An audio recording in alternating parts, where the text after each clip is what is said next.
come our way. Simon Ekpa, you dey fight like lion, keeping Biafra safe from Zion. Oh Mama Biafra, your children they cry. Finland free our Prime Minister, we no go lie. Our enemy they try to annihilate. Free am now before it's too late.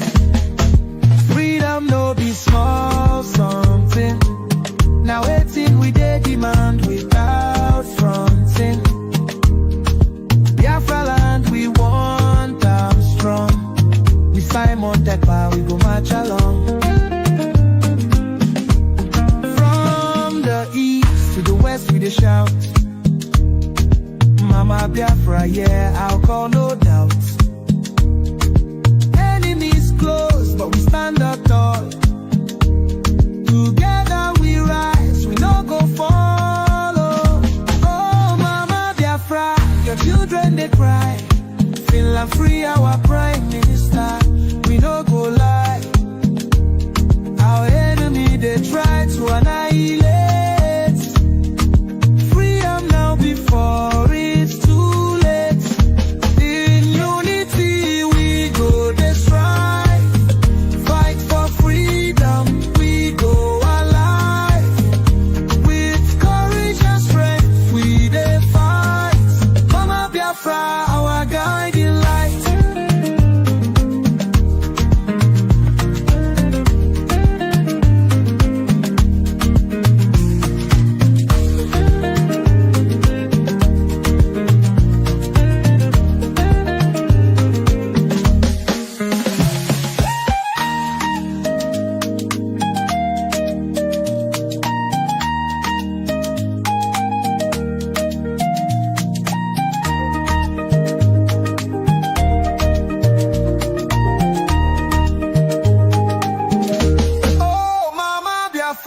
Your children they cry. Finland free our Prime Minister, we no go lie. Our enemy they try to annihilate. Free am now before it's too late. Freedom no be small something. Now waiting we dey demand without fronting. Biafra land we want them strong. Simon Ekpa, we go march along. From the east to the west we dey shout, Mama Biafra, yeah, I call no doubt. Enemies close but we stand tall. Together we rise, we no go fall.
Maka Biafra, we're not put around you on into Simon Ekpa, Witness me, I want to remain in the spirit because we must worship heaven. We answer your name, O Lord of hosts. Everything about us is designed to offer glory unto thee. We have atoned for our sins last year. This very year we have not only atoned for our sins, we have sealed, we have shed blood, they have shed our blood.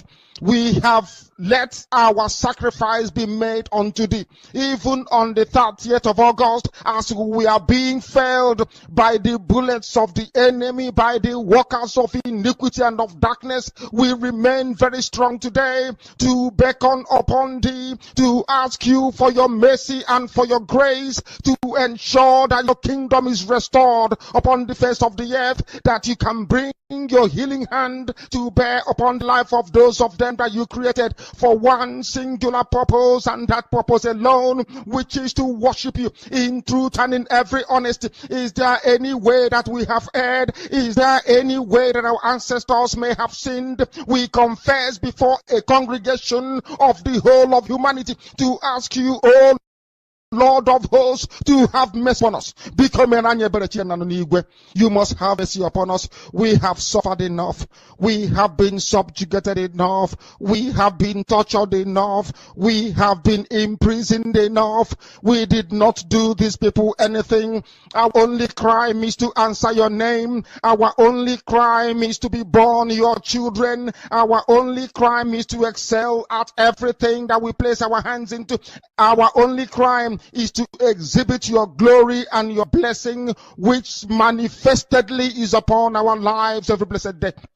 That is why they want to kill us. That is why the British want to join those of them who don't know you to destroy your creation and your inheritance. You will not allow shame to befall your name. You will not allow the enemies to triumph over the lives of your children, because you created us to exist, to worship, to honor, and to praise you. That is exactly what we are going to do when this Biafra comes. It will come in truth and in every honesty, because we remain every blessed day whiter than white and whiter than snow. Is there any way that we have sinned that you cannot forgive us our trespasses, to enable us to fulfill your own word, which was spoken thousands of years ago, that instead of what you promised not to come to pass, that heaven and earth will cease to exist? You opened your mouth to bless mankind to the coming of Yahweh Yeshua, who came here and said, let your kingdom come on earth as it is in heaven. Those words can never be in vain, because they are anchored upon your holiness and your magnificence. That is why in the end we know that Biafra will come, that these children that we have given birth to all over the world, and their children, and their children, and their children, as long as they give birth to them and they are Biafrans, they will worship you in truth and honesty. Through this very work we are doing, mankind will come to understand you. Let your miracle be wrought in our lives. Let us witness and behold your magnificence, your holiness, your mystery, and your grace under our command. O Lord of hosts, we call upon you. We call upon you to heal. We call upon you to provide succor to those of them who are inconsolable. We ask you to come and strengthen those who are weak. We ask you to restore hope where there is hopelessness. We ask you for inclusion where there is destitution. We ask you for one brotherhood, one camaraderie, one bone, one blood, and one flesh of your children. The Efiks and the Bibios, the Izon, the Shekiri, the Isobos, and also those of them from Isoto. We are traveling all the way to the lands of Igala. We are moving on from there to Idoma, to Igede, to the territories of the Igbo land. All these places we dedicate unto thee. All these lands of yours, we ask you to cover it with your mercy, because Biafra will come, and when it does, we will dance on the streets. I'm telling you, by the time that we are done, humanity will think that we are mad, we are drunk in your glory, and rightfully so, because your kingdom will come to rest upon this very earth. That very kingdom is the unadulterated, non-negotiable sovereignty of the Republic of Biafra, that your will may be fulfilled in our time. All this we pray, all these we ask for, in no other name apart from that name that belongs to you.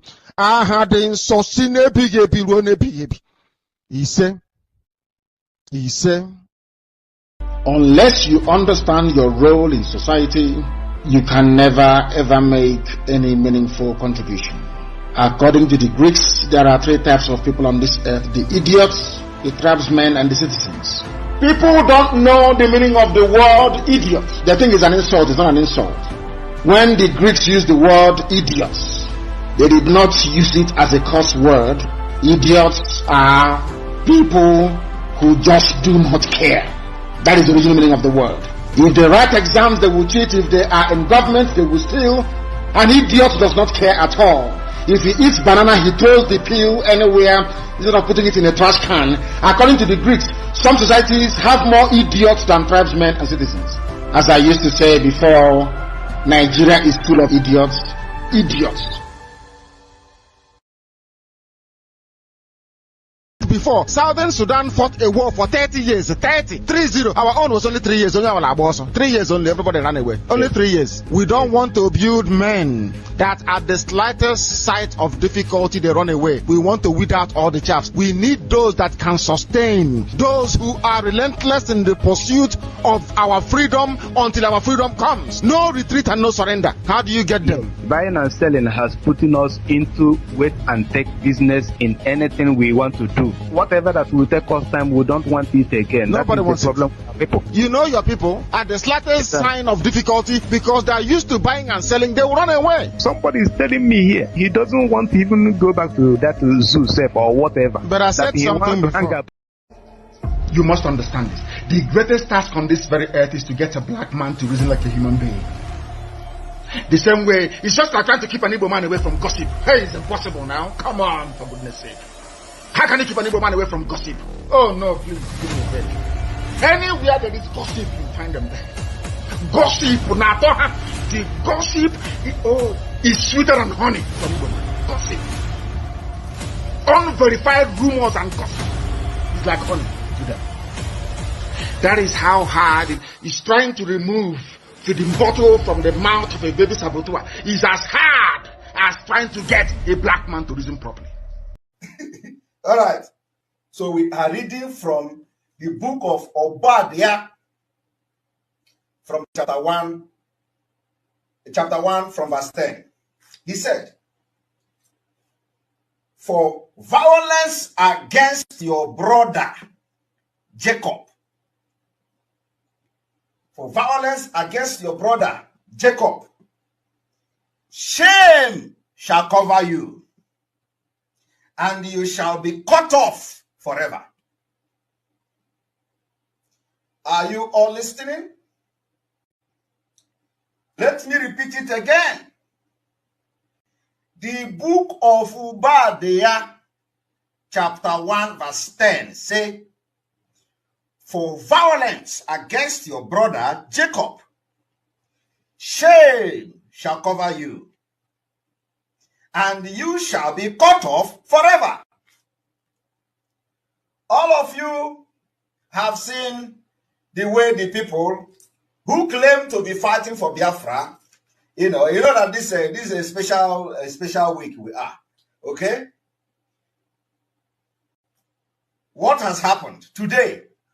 Some of them, all the things they have done in the past, they have gone back to it and start taking glory. They are taking glory. After they wage violence against their own brother. Let me read from 11. In this one, go to Nigeria. "In the day that you stood on the other side, in the day that you stood on the other side,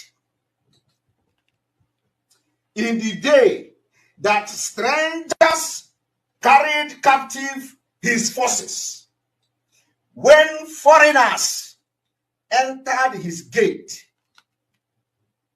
and cast lot for Jerusalem, even you were as one of them." Hey!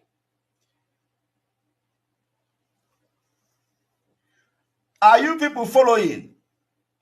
The book of Obadiah, chapter 1, verse 11, say, in the day that you stood on the other side, in the day that strangers, Fulani government and their politicians, strangers carried captive his forces, when strangers entered his gate, when strangers entered our land, and they cast lots for Jerusalem, even you, the people that claim they are fighting for Biafra, even you were one of them.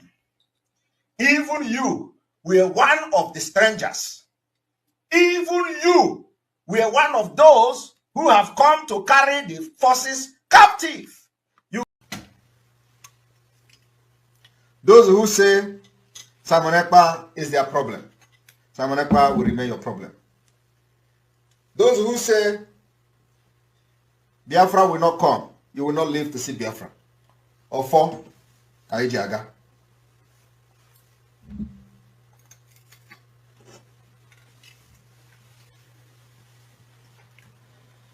I told them, Nkita na church ubosowa de anjo. I am not a gentleman. Do not think that I'm a gentleman because I have been voted as a Biafra Prime Minister of the Biafra Republic government in exile. I am not that kind of Prime Minister of a state that is an independent state. My Prime Minister is a Prime Minister of freedom fighting, of a country that is in exile, still fighting for freedom. So do not think, because I'm wearing suit, you will do anyhow and you go free with it. No. I'm a no-nonsense person. And I will hunt you with everything in me, legally and otherwise, when I want to. So those who make Simon Ekpa their problem, Simon Ekpa will indeed be your problem. And everything that follows me will be your problem. It is very, very funny that some people, after having had the opportunity to sit in a meeting with me and know how I handle things, they allow the devil to possess them. And they begin to make mess of themselves. They fired the first shot, they failed. They fired the second shot, they failed. And they know that I never miss a target. I never miss a target. And I will never miss a target. I will strike when you least expected. All of us Biafrans in the Brigade Cabinet, the Defense of Homeland, the Biafran Liberation Forces, the Biafran Army, we have vowed in our life. We are going to continue this same call, this same place that our Prime Minister Simon Ekpa has. Nobody will stop that. I want to let Biafrans know that our Prime Minister Simon Ekpa has set all the structures in place for Biafra restoration from the beginning to the end. So only one under his leadership, His Excellency Simon Ekpa. Anybody that is confusing anyone or telling you there is another, no, there is nothing. There's just one, recognized by His Excellency Simon Ekpa. And we can pray. Once he has that communication, Biafrans, we understand that Obato Obie does not take no crap from nobody. No matter who you are, you must respect that authority. That authority is the only thing that can protect all of us. But we thank God, somebody said this is a transition period. If these things does not happen, Biafrans will not know who is following our Prime Minister, who wants him to fail, who wants him to be out. So this moment is ordained to happen so that Biafrans will know who is who in this restoration process. So on that note, I welcome everyone to these lives, how New Dimension Monday has saved their lives. You will see all that when you go to the website, www.newdimensionmonday.org. Those individuals spreading lies on social media, either they know, but they want to continue to do what they do by using the name of Obato Obie to go and start propagating lies to unsuspecting Biafrans who may or may not believe them. But one thing we know is that they will be relegated to the trash can of Biafra history. That is where they will end up in. As our own Adono has said, and as our finance minister has said, our prime minister is fully aware of the functioning and the modus operandi of New Dimension Mandate. All the people that are working on the back end of New Dimension Mandate, our prime minister is fully aware of them. So when they say that our local bank account is tied to an Islamic bank, these are all propaganda. And I tell people, Biafrans do not discriminate against anybody. We are a nation that uphold the dignity of every individual. We uphold the equality. We uphold the rights of every citizen. Biafra and New Dimension Monday makes the world a better place. So those individuals that comes out to castigate other tribes, other religions, they are not part of building of Biafra. Even our own leader, Nnamdi Kanu, when he was in prison before, he paid for Hausa citizens to gain their freedom from the DSS dungeon of Nigerian government. Nnamdi Kanu did that. So anybody that comes out today to create that division between Biafrans and the Hausas or anybody, that individual is not propagating the message of either our leader Nnamdi Kanu or our Prime Minister Simon Ekpa. These are non-entities that have no place in the history of the United States of Biafra. That's right. Going around deceiving, non-suspecting individuals, getting people confused, getting people to think negatively about what our Prime Minister has set up and has approved. Two email addresses attached to that place. That is the only place you can send your email if you are interested in joining the Biafra Security, Military, Defense Force, and all that. Only through the email. There is no form for now that is out there by the United States of Biafra for recruitment into Security, Defense, Liberation Army. No form at all. Anywhere you see any form, anywhere in Homeland, just know it's from the criminals. Do not fill the form. We see the criminals parading and telling people to voluntarily join. That is criminal. It is not from the United States of Biafra government. All the foot soldiers that are working for the United States of Biafra, they have been sending their application using the approved email in that memo that was sent out for the recruitment of Biafra military and security. And if you go to that memo, there are only 2 emails. Send your request to that email. There is a team that is processing that. There are people that are going to do the interview. They will call you, follow up with you before they can even talk about a CRC committee that has been officially dissolved by the Biafra Republic government in exile in a constituted meeting with a vote of 20-9. That committee was dissolved. Then these lobbyists went ahead to post on Twitter that the CRC appointed somebody else. I mean, the analysis by our legal department on the action of these lobbyists is really very, very grave. I don't know if that lobbyists have realized the degree of the harm he did, not just to his profession, but also he tried to do to the government. But thank God, the government has all the documents to prove our case and to prove what we are doing.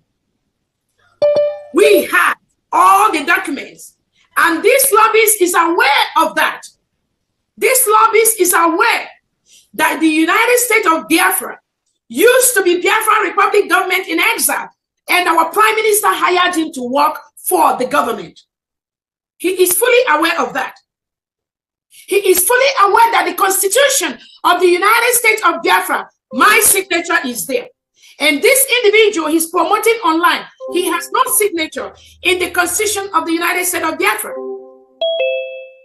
This lobbyist knows that the declaration of the independent state of Biafra, which happened in Finland, has the signature and the name of only two individuals, myself and the Prime Minister, His Excellency Simon Ekpa.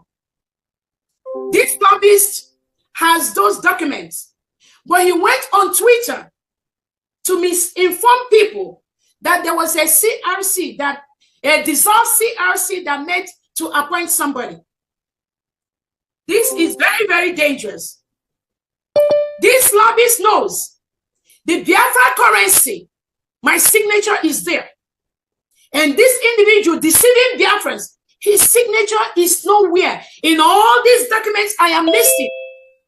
So assuming you as a lobbyist, you want to present Biafra legally to a foreign nation, to a foreign country, which documents are you going to use? Who are you going to call? Whose signatures are there? If you think you don't know, let's presume you are a 17-year-old child, you don't know. But you went on Twitter to post the rubbish you posted. The Biafra Helsinki Charter last year, my signature is there. This misinformation you pass on in Twitter, you know that individual, his signature is nowhere. Our Ambazonia Biafra, a memorandum of understanding we signed last year, my signature is there. Other members here, few people here, their signature is also in that document. The individual, this lobbyist, you think you are promoting, you've already gone down with him. He has dragged you down. And so shall it be. Anybody that truly is a Biafran, that follows this individual, you will go down with him. That is a promise I'm giving you. Thank you so much. Ugo, go ahead.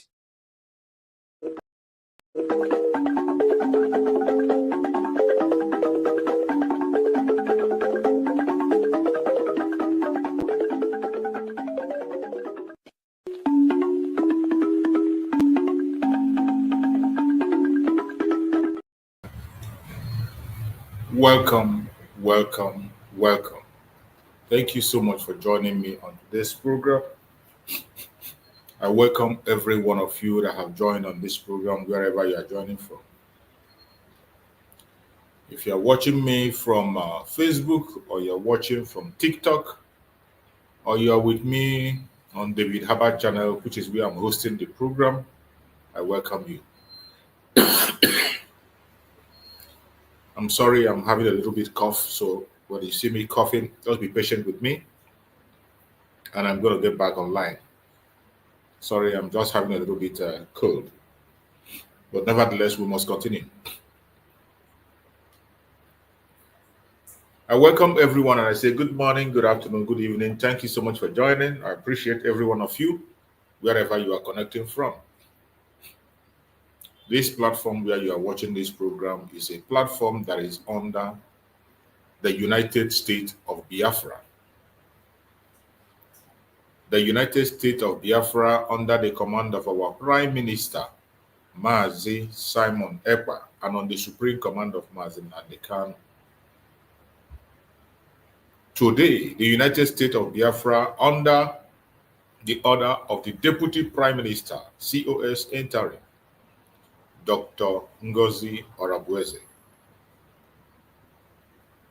That is what we represent. There is only one United States of Biafra for the records, not two. There is only one.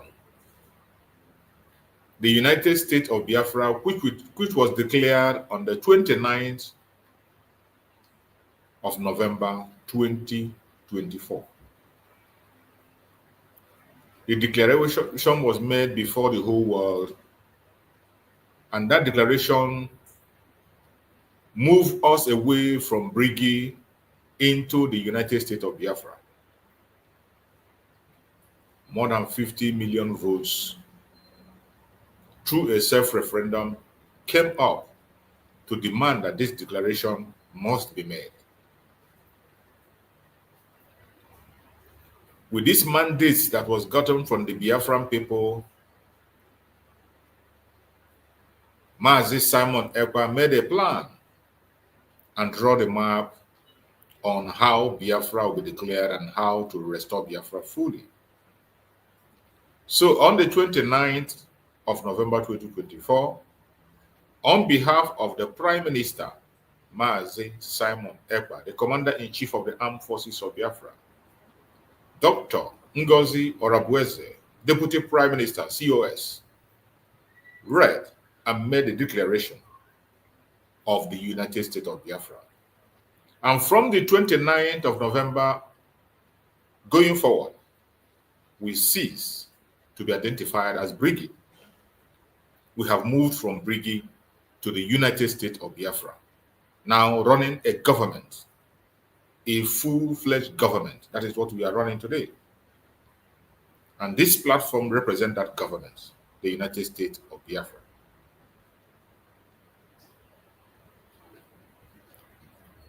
If you are watching this program, now you know where we stand and where we are headed. If you are watching this program and you are still backward, or you prefer to remain at the back, you want to be one of those who say that Obi will remain a boy and will never grow, feel free to make your choice, remain a boy, remain on Brigi.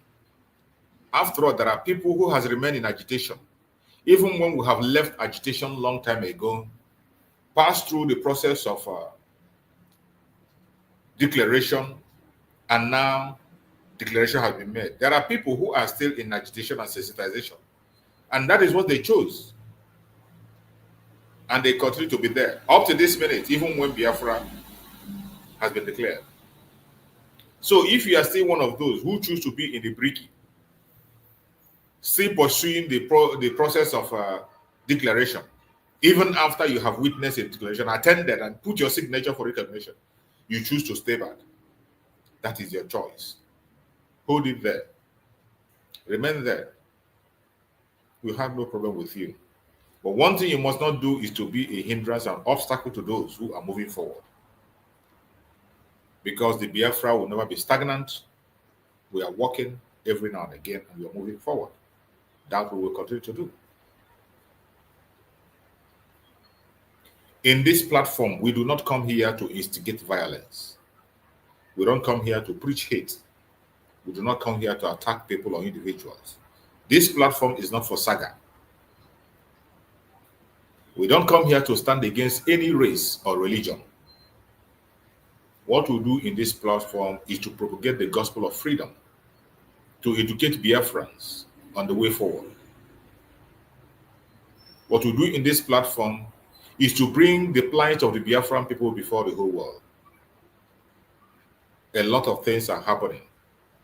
The contraption called Nigeria, the government of Nigeria is a terrorist government, terrorizing its own citizens, including those who call themselves one Nigerians. Nigerian government terrorized them and also terrorized the Biafrans.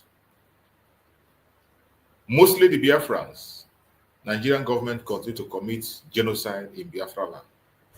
They have declared war against the Biafran people, and the war has been going on a daily basis, even as we speak. Nobody is reporting it. Their conventional media will never speak about it. The international media is silent about it.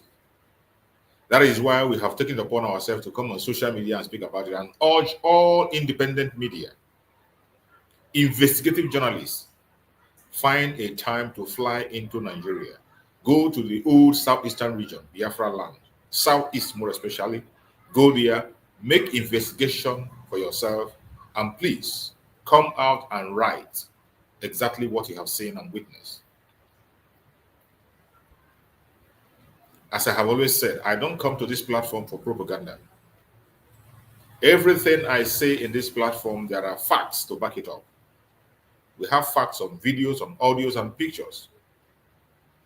Most of them we cannot share on our platforms or social media because of the restrictions. We have limit to what we can share. That is why you are not seeing certain things in our platforms. Those of us who are working with the United States of Biafra.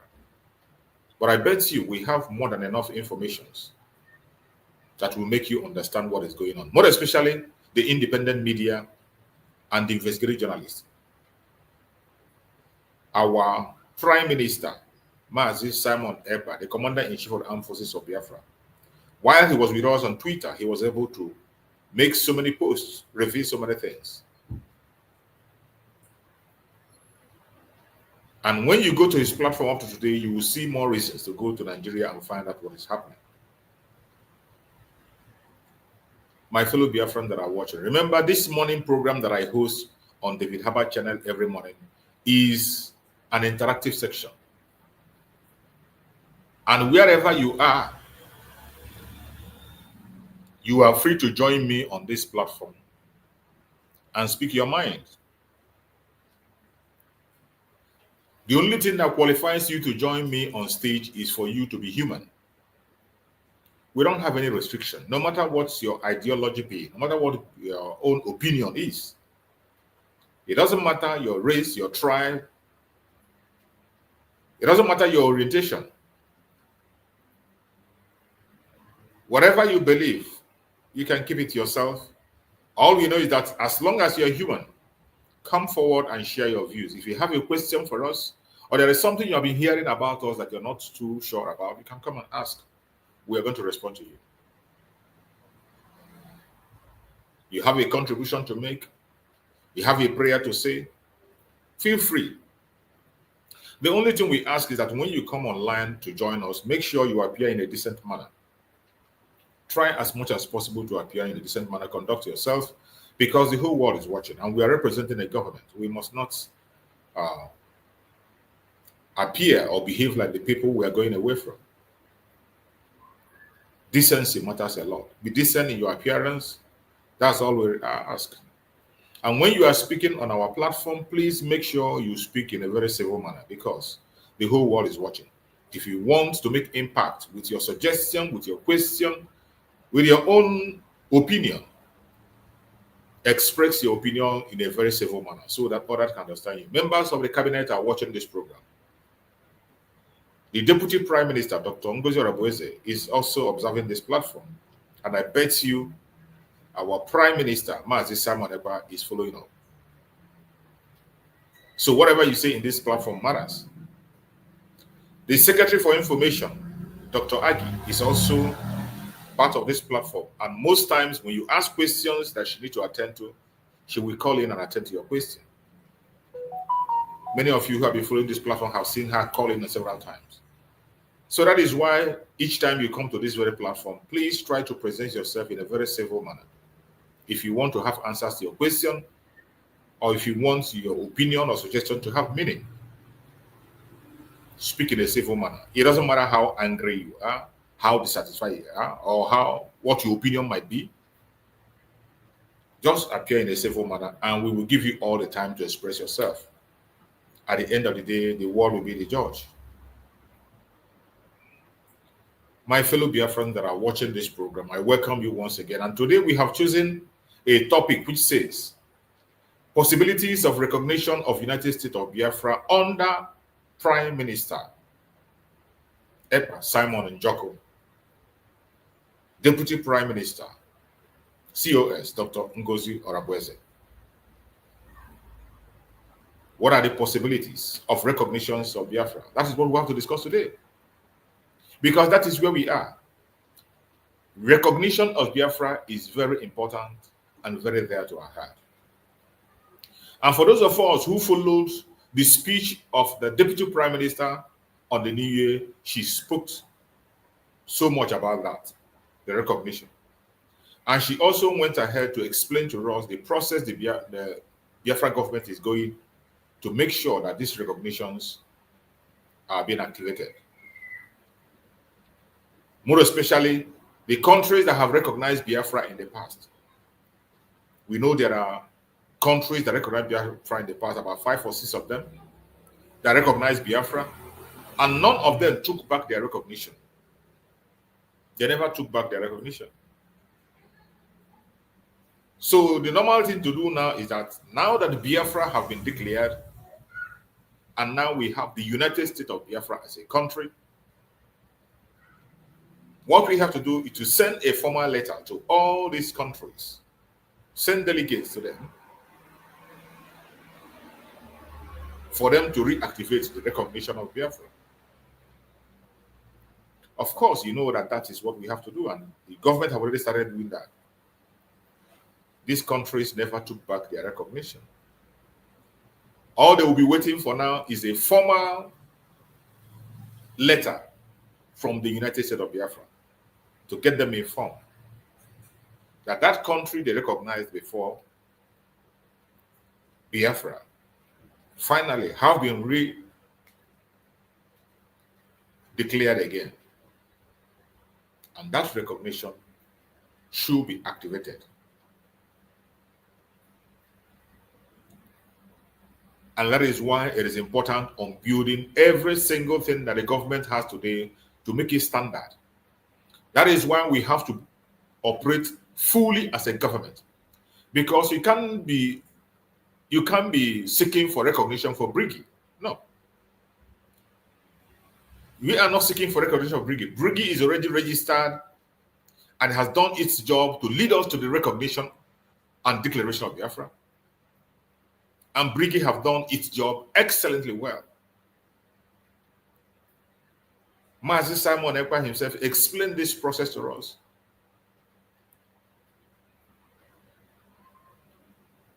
Every single thing that we have to do to make sure that Biafra is restored fully has been put in place by our Prime Minister Mazi Simon Ekpa.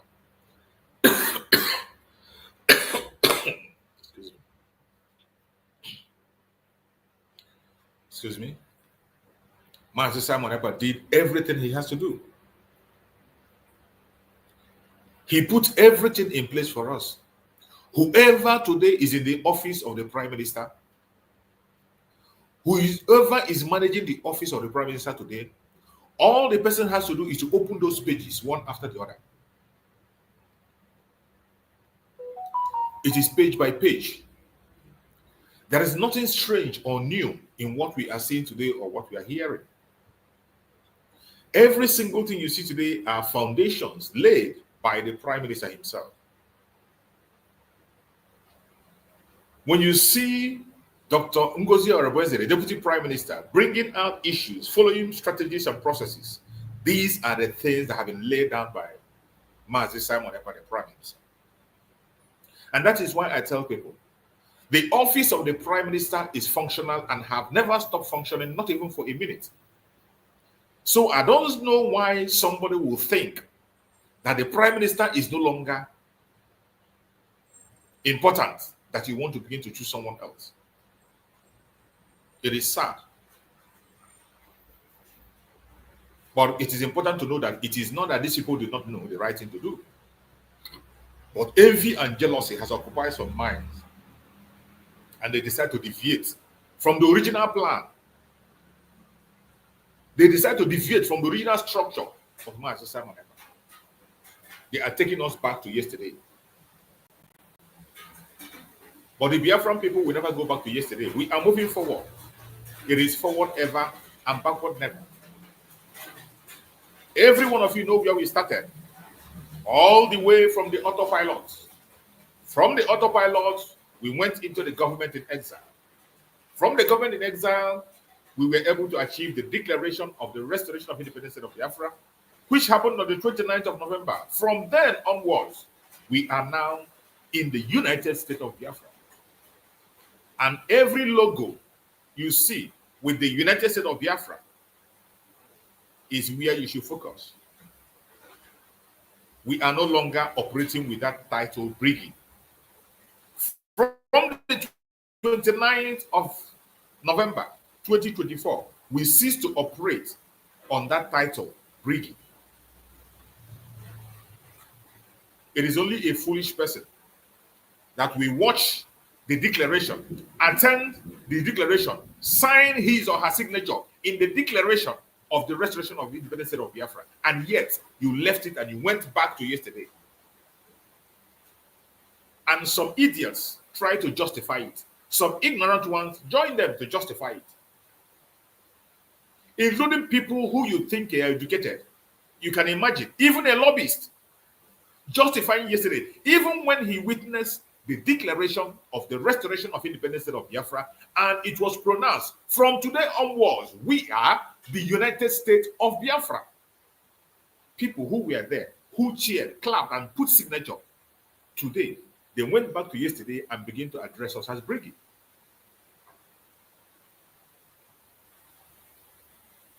Some of these things are not rocket science. They are very easy for one to understand if you have a pure heart. The only thing that is causing the confusion is for those who have a deceitful heart, who have one quarrel or one hatred for one person or the other, and because of that, you fail to see reasons. It is not that there is confusion. There is confusion anywhere. There is only one United States of Biafra, declared on the 29th, and we know who declared it, who put signature, and who was there. On behalf of who it was done.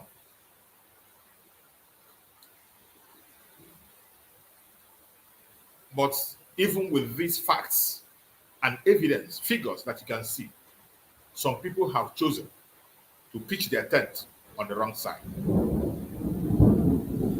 It is your choice. On this planet Earth, everybody have the free will to make their choice. You can choose to live or choose to die. You can choose to be a slave or be free. It is a choice. Whatever choice you make for yourself, you blame yourself for it. It does not matter how you try to talk about these issues. Some people will still pitch their tent to where they want to pitch it. Today, we are seeking for the recognition of the United States of Biafra. How can you be asking for the recognition of the United States of Biafra and you are bearing the name Briggy? A simple question. Some of them today, they come and tell you they are going to go for the recognition. What recognition are you asking for? Are you asking for the recognition of Briggy? Briggy was recognized by the authorities that were supposed to recognize it, including in the Washington, D.C., in the United States. Briggy was registered and recognized over there as an organization, as a body that was fighting for the declaration and restoration of Biafra. That was how we registered it. And on the 29th, we have taken the step forward on the 29th, and we declared the United States of Biafra. The only country today that is seeking that recognition, that we are fighting to gain recognition for, is the United States of Biafra and not Briggy. Why then will you be projecting Briggy and claim to be seeking recognition for the United States of Biafra? Now you see the mischievous character of some people who are trying to dent our image. They have tried to stop the declaration. They could not be able to stop it. Today we are going on recognition, and they are trying to stop the recognition by setting confusion. They are trying to stop the recognition by setting confusion. And one of the confusion is the ones they went to go about with the lobby. You can imagine the question that our Deputy Prime Minister asked. Somebody who is lobbying for the United States of Biafra recognition. That is what you're supposed to be doing. You are not lobbying for Briggy. The lobby you are supposed to do is to lobby for the United States of Biafra recognition. That is the name you're supposed to be lobbying for. That is the body you're supposed to be lobbying for. That is the government you're supposed to be working for. But how comes you that is supposed to be fighting for the recognition of the United States of Biafra now distance yourself from that United States of Biafra? You distance yourself from the body and you claim to be working and fighting for recognition of that body. Now you can see the kind of damage they want to do. They try to stop it. They try to distract the Deputy Prime Minister about the declaration. She said, no, it must be declared. That is the mission. She went ahead to declare. And now we are going on recognition. They have now started manipulating through the lobby to create confusion. You cannot go to the DC and you begin to talk about Brigi, while in United States of Biafra have been declared. And they saw it in Finland, Lati. The whole world saw it. It was televised. It was streamed live. People saw it. Now you come and you distance yourself with the person that have her signature. The person that penned her signature on that declaration. The person that pronounced that declaration on behalf of the Prime Minister, Simon Ekpa. The person who has her signature on the Constitution, on the Charter. She has her signatures everywhere. You distance yourself from that very person. At the same time, you have submitted this very Constitution. This Constitution, you are supposed to submit it to the DC. The Charter, you have submitted to the DC. Her signatures are there. And you are distancing yourself from her. And pitching your tent with somebody you feel is your paymaster. I can't understand this. I can't understand it. But the Biafrans know better. Biafrans know better.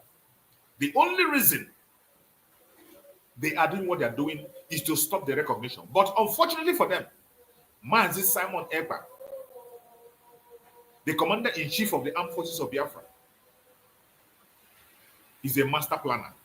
He doesn't put all his egg in one basket. And that is why he will always tell you that if you think you can stop or distract the restoration of Biafra, you can never. If you think you can sabotage it, go ahead, that you will never succeed. He always made that comment. Just like Misinformation used to say, that if you think you can destroy IPOB, you will never do so. You can't succeed. But people never understand these words. Today, as they are working to stop our recognition, they didn't know that Mazi Simon Ekpa have other lobbies, private lobbying organizations, lobbying firms, lawyers who are working for the United States of Biafra. There are lawyers working for the United States of Biafra. So we don't put our eggs on one basket. So if you think that because you were given an assignment with a particular lobbyist, and you think you can hold that person ransom and use him to manipulate what we are doing, you will not succeed. There's no way you can succeed. We have come a long way. And I bet you nothing is going to stop us. We have gone too far. Just like Mazen Nandekan used to say, that we have crossed the Rubicon. And yes, we have done it. On the period of recognition that we are in, everybody has to begin to do his work. In recognizing Biafra, the whole world has to play a role. You have to play a role. Your attitude, your character, your behavior will speak a lot. And that is why today, the Deputy Prime Minister is doing everything possible to make sure that she builds a strong government. A government that will be accountable to the people. A government that will follow the rule of law. A government that will be proud to build institutions, not build strong men and women. You must have to show to the world that you are capable to run such a government. A government that will be accountable to every single Biafran. A government that will have institutions that will speak, regardless who is there, whether a man, a woman, a child, an older person, poor or rich. Immediately you are elected in any office of the government, the Biafrans will support you. Your word will carry weight. We don't build strong men and strong women. And that is where we are today. That is why the Deputy Prime Minister is putting every structure in place. All the secretaries that have been today brought into the government, all the secretaries today that have been appointed in the government have their offices running. And you have heard the announcement I've made that their email address will be made public. So if you want to work in under any of those secretaries, all you need to do is to tender your CV. It will be scrutinized properly. If you are qualified to work, you will work for the Biafran government voluntarily. Every single thing that is done today remains voluntary. Everything that you do is voluntary. Wherever you are and you are watching this program, I want you to know that it is you that will make Biafra what you want it to be. It is you that will make Biafra what you want it to be. What kind of Biafra do you want as an individual? Do you want the kind of Biafra where one strong man will be there and be giving command and every other person will be a beggar? Do you want a Biafra where one person will be exalted, where you will have a very big margin between the rich and the poor? Do you want a Biafra where you will have extremely rich people, extremely rich, where there will be a great margin and the poor will be out there languishing without anybody to listen to them? Is that the kind of Biafra you want? Do you want a Biafra where you have one ruler, not a leader, you have one ruler, one tyrant, who is drunk of power, who will come and dictate to you what to do and what not to do? Do you want a Biafra where there will be sacred cows, where some certain group of people will take decisions and claim to be right, whether wrong or right, they want everybody to bow to them? Is that the kind of Biafra you want? The government of Biafra is already doing their homework. You as an individual, you have a role to play. It is high time we begin to restructure our mind. As human, every single one of us that is up to the age of 18, we know what is right and wrong. Some things I come here to explain, I don't need to explain them. But we need to touch it because of some mischievous people. Everyone that is up to 18 should be able to know what is wrong and right. And in this day that we are in 21st century, there is answer to every question made easy through your smartphone. Your smartphone can educate you in your room without you going to the class. Your smartphone can give you answers without you asking anybody. But unfortunately, some of us have chosen the wrong path, and they prefer to do things that are wrong, things that are not acceptable, instead of pursuing that which is right. When I come here to speak about Biafra, it is because I am concerned. It's because of my future, my unborn generation. I'm not preaching Biafra or speaking Biafra because of Mazi Nnamdi Kanu. Neither am I speaking Biafra or preaching Biafra because of Mazi Simon Ekpa or because of Dr. Ngozi Orabueze. No. I speak Biafra and preach Biafra because I know that is the best way to go, and that is my life. It concerns me. If I will have a better future, if my children will have a better future, Biafra must be there. There is no future in Nigeria. Even the one Nigerians, they know that there is no future in Nigeria. They know it. It's not because I'm saying it. They know that there's no future in Nigeria. But some of them don't have the balls to come out and speak about it. We can understand for those who are in the zoo.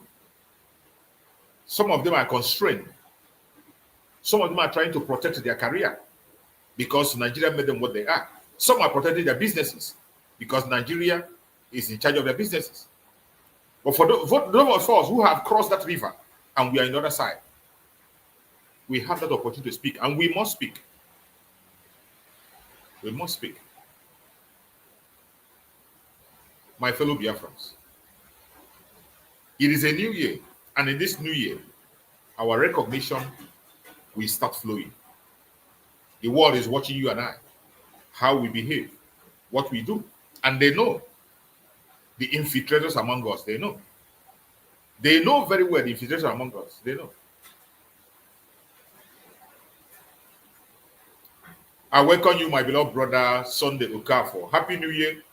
Good to have you here, my brother, Sunday. Go ahead and speak to us. Let's hear you, my beloved brother, Sunday.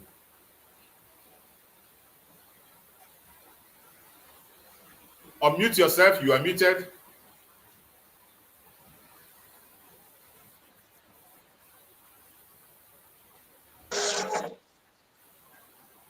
Happy New Year, my brother Chooks. Happy New Year. Same to you. It's a thing of joy, yo. Yeah, we made it. Yes, for us to enter the year of our freedom. Yes. This is our year of total freedom. This year will not pass us, so who will dance naked in the Biafra to show the world appreciation, our appreciation unto God. Yeah. Good morning, good afternoon, good evening, Biafrans, the lovers of freedom, the friends of Biafrans all over the world. This is another beautiful day that the Lord has made, that His children will be rejoice and be glad on it. This is the year we have been praying for. All the foundation have been laid 2024. 5 is a number. This is the year of that miracle that our leader says that Biafra will be the last miracle on earth. I appreciate the Almighty God, the Chukwukikabiama, for all He has done for us as a nation, for all He's doing for us as a nation, for all He's going to do for us. There's no one like Him. We appreciate Him. Upon all the effort of saboteurs, upon all the effort of Nigerian government, child, this God is still keep us alive. He keep us going. I say may His name be glorified forever. In Chukwu again, Abiyama name. You say we are moving. Nobody can stop us because the Lord has said it, and nobody can change it. No human being born of a woman can reverse it. no. Biafra have come. Biafra have come. No matter anything anyone is doing, you can't late. It's quite unfortunate that even up till now, with this, all the exposition, all the naked, all these criminals, some people still on their side. It's unbelievable. It's unbelievable. How you go follow person where they blind? Where is he leading you to? I can't just understand. All my aim earlier is that they want to hold the defense. Let it be running the way it's running. Let the deputy prime minister face other things. I say, okay, instead of this thing to bring problem, can it work like this? Not even know that these people are coup plotters. Not even know that these people have been planning, even have to overthrow our PM, the overthrow PM himself. But none of you can succeed now. The man is following all of you with all his whole heart. He's following you, every one of you with all his whole heart. All he wants is just to make a history. for God to use him. He make himself available just for God to use him and bring freedom to him people. And if he can sabotage him and go free, it can happen. This God is a God of justice. He's a God of truth. And mind you that whatever he's doing is stand on the foundation of our spring leader, Ohamadike. A man that sacrificed his life, sacrificed everything, both in parents, everything sacrificed there, but this man do it in order to make sure that we get our freedom. And the son stand on the legacy. And they feel you can sabotage them. I want to ask you again, Kerry, what do you know about the freedom fighting? Yes, God have used you to support the struggle. But you don't know anything pertaining to the struggle now. That feel that God is using you. Why can't you stand on that? Why can't you stand on that and play a very good game that you have started? Why do you allow the devil to use you? You begin to have a ulterior motive. You begin to think evil. If they give you this leadership, where are you taking us to? Yes, our leader allow you on the field. You see you are capable. Then does that mean you cannot go to where you are not capable? They share the work now. Why can't you face your own? Child, my brother, it pains me, but that is the will of God. Because every man, every woman that is not fighting this freedom with a genuine mind must fall on the way. You can't enter the promised land. You can't. You can't. Look at the DOS criminals. Where are they today? Livingstone, then where are they? You should understand now that you must be pure, whiter than snow, because God is one leading. He's a holy God, and it's anyone that will serve him must serve in the holiness, in the truth. So anything you are doing without truth, anything you are doing without honesty, my brother, you are on your own. Most of the times I talk in riddle. When this thing started, with hope that the men that will have men in the house, I didn't even know that all will have is boys and girls. I was speaking for them to pick a word and arrange house, bring this matter and settle it inside. I don't even know that they have where they are heading to. Shame unto you all. I want to speak to Biafrans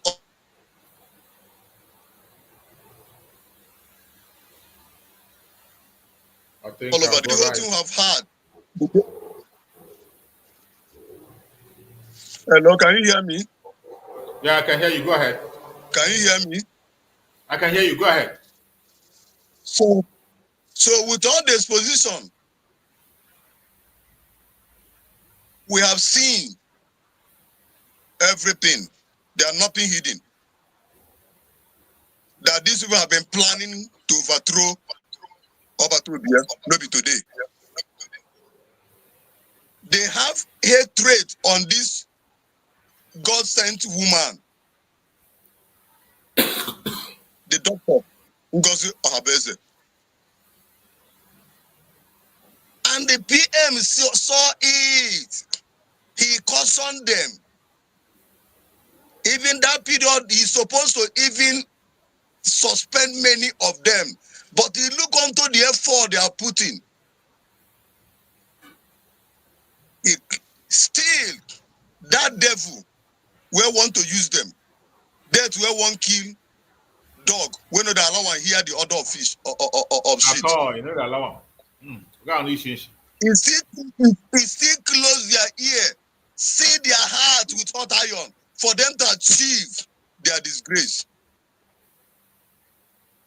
It's open now. It's open. So Ngozi Orabueze, she's not the one that made herself. God choose who he wants, who he loves, who he wants to use. That is God for you. And you have no right to question him. So I'm talking to Biafrans all over the world. Please, if you are still on that destruction way, please turn back. Reason properly. The person you are following, he did not know anything pertaining this struggle. He did not know anything. All of you that is in the cabinet, none of you know where our leader is leading you people to. But you don't have confidence with the one you have seen that this man no road. That is the new dimension. If we say, okay, make we leave you now, what are you going to do? You don't know anything, nothing in your hand. So this man is just an selfish criminal. He want to reap where he have not sowed. He's targeting to be the prime minister. Where? What do you know? What can you do? Because you are pursuing. Our leader use you to do one or two things. Then he feel you have arrived. He feel you have no it all. Oh my. He don't know where we are going. He's the one leading. He's one that know the road. He's one that hold the map.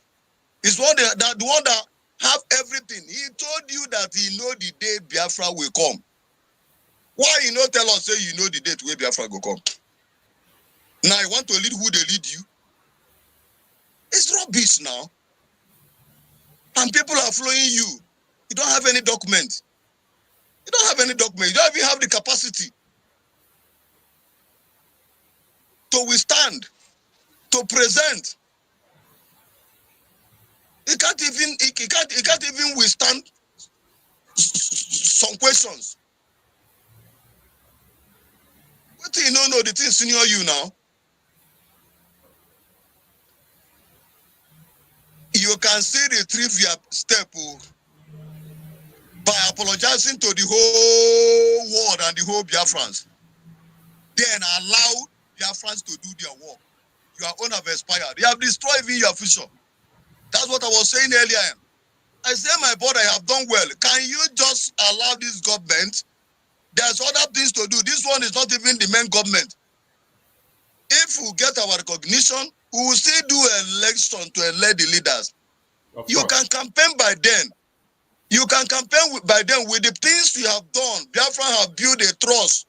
Then we can give you a chance. But with this thing you have done now, you have destroyed even your future. My brother, it's a shameful thing. It's a shameful thing. So Biafra, as I was saying, we can't go to the spiritual world to go carry light, fire. Make we come out for real. Make the fire quench. It can't be possible. At all. Never. It can't. No human being can do that. No way. If we can fight in the spiritual world, collect the battle, collect the mantle, then come out. Somebody who born you. Who born you? So earlier the better. Earlier the better. If you make any other move, you are endangering your life. Biafra is the spirit. Biafra is the spirit. You can't kill and run away from the mafians. You can't change the word of God. So earlier the better, retrieve and repent. And all your followers, earlier the better. Earlier. Because where you are going, there's no light. Look at pit ahead of you. And that pit is a bottomless pit. It's a bottomless pit. A way that seemeth right unto a man. Bible said that the end of it is destruction. So you are still alive. You have opportunity now to repent. and turn back. So my sister, Doctor, the Deputy Prime Minister, now thank God for your life. All the prayer our spring leader pray, God is answer all of them. You see? God is saying our spring leader pray that he need people that was born for this liberation. Yes. To come forward. Anywhere they are, may God bring them. Because I've looked left, look right, you see that all the people around him, they are saboteurs, they are women. That's why I overlook them, crying unto God for 100. Child, the prophet of our time. Our leader will come out alive in Jesus' name. Amen. Our Amen. leader will come out with He a will. victory, with a flag of United States of Biafra. Yes. Alberto Bie is coming out with a fire. Sure. Now, people that hear about the dragon, they never see dragon. He's coming out with a fire of dragon. Nobody can stop him. Nobody. Till God finish what he wants to do with him. No, they don't born you well. No nation, no cabal that can stop him. They cannot. Who are you to stop God? You can't. You can't. More you are trying to fight him, more you expose yourself, like what Nigeria is doing. They're exposing themselves. If God will help now, they carry them enter ICC. My brother, the word we hear the one where they never hear.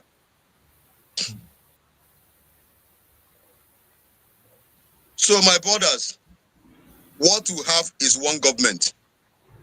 One government. The United States of Biafran government. And headed by Dr. Ngozi Orabueze. For now, till our leader come out. Yes. Now who no road will go follow? Now who no road now go follow? Now who carry leave now go to the follow? Yes, so. Now Ngozi hold all the documents. With her own signature on it. Exactly. So whether any human being like it or not, God don't choose them. You can't do anything. So earlier the better you begin to work with her. Earlier the better. David delivered the children of Israel, not by his age, not by anything, not by height. One leg of a Goliath tall past David. But God is choosing to use him to liberating people. Then who are you to question that? Okay, since all this thing where they do, may they tell us one thing where they don't do. Now just to allow the devil to use them to scatter the defense. But I'm not going to succeed though, because God will open the eyes of the commanders to know that you people are traitors, that you people are the main enemies. That seed that you people are sowing, there's no peace for the wicked, and the wicked can never go unpunished. Never. The Bible told you last time, make you remember, say anybody they do, say there's a reward. We are now a country. There's consequences. So not be the one way you go say you go free. No. Look at now, all of you now working with all the fallen angels. So what are you then? You are fallen angels. You know you are fallen. So please, Biafrans, let all be focused. Let all be focused. Our fundraising has entered a new dimension. And we are now working with the new dimension account. That is what our leader told us. So anyone that come out will follow. We have been following now. Look at where you have taken us. So we are happy for where we are. and happier we are, happier we will be when we follow put. When we keep on obeying. Please donate and donate. Follow NgoziOrabueze. She's the woman of the moment. She didn't make herself. She's chosen by the spirit of Biafrans. My brother Chooks, you are doing well. Yes, my brother. Thank you. Now, my brother, for a few days now, I know if you come on air. It's New Year now. We are celebrating. I understand. My brother, wait. My brother, me, I'm not gonna tell you lie. You understand me? I know they're happy. You understand me? I'm happy in one way, and the other way I'm not happy. I'm happy because God give all the grace to declare Biafra. Yeah. But I'm not happy because things are not moving the way it should. So that thing spoiled my mind. It spoiled my mind. There are people that are supposed to now we're supposed to show the people our strength. And they want to divide. These people should know that the enemies want to use them to divide now. They want to divide. But now they for hear our power. Now they hear our power.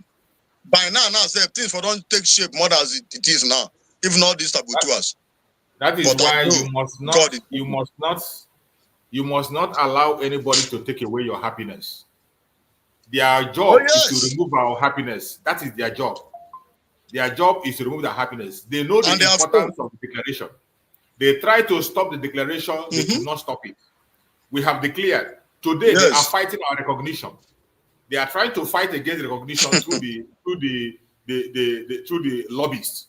And they didn't know that Misinformation can have many lobbyists and lawyers out there. Not only one. So because you are given an assignment with a particular one, then you want to use that one now to begin to destroy what you're doing. But it's not possible.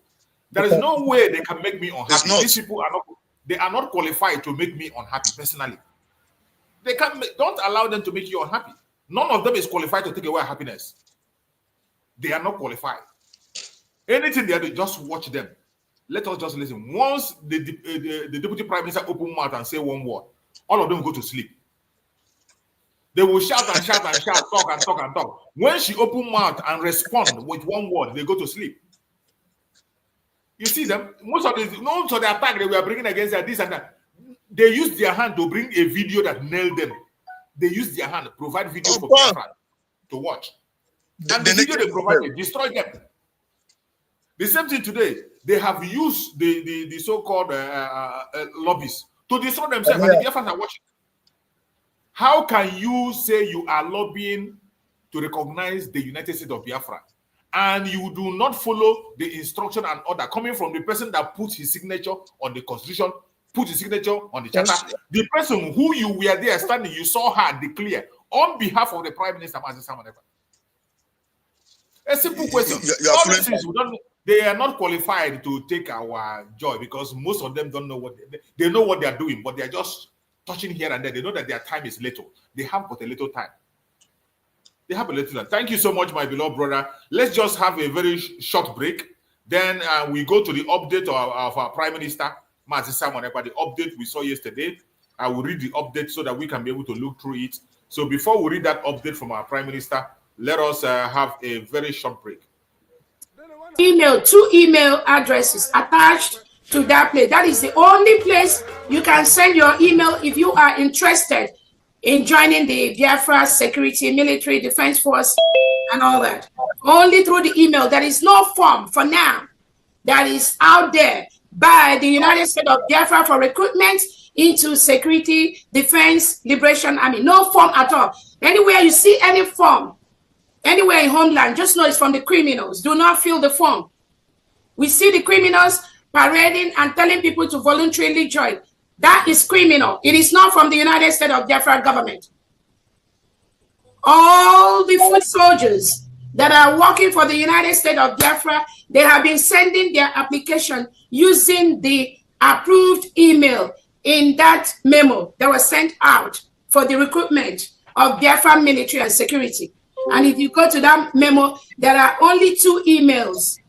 Send your request to that email. There is a team that is processing that. There are people that are going to do the interview. They will call you, follow up with you before they can even do anything. Please, for now, any form you see parading in Homeland for people to join Biafra military, just know that it's from the criminal elements. Do not join them.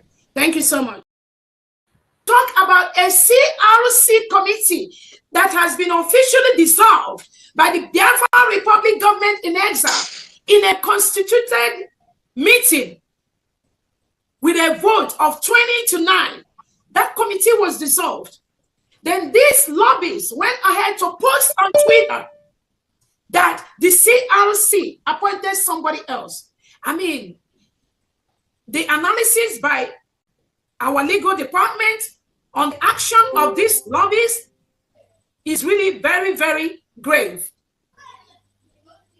I don't know if that lobbies have realized the degree of the harm he did, not just to his profession, but also he tried to do to the government. But thank God, the government has all the documents to prove our case and to prove what we are doing. We have all the documents, and this lobbyist is aware of that.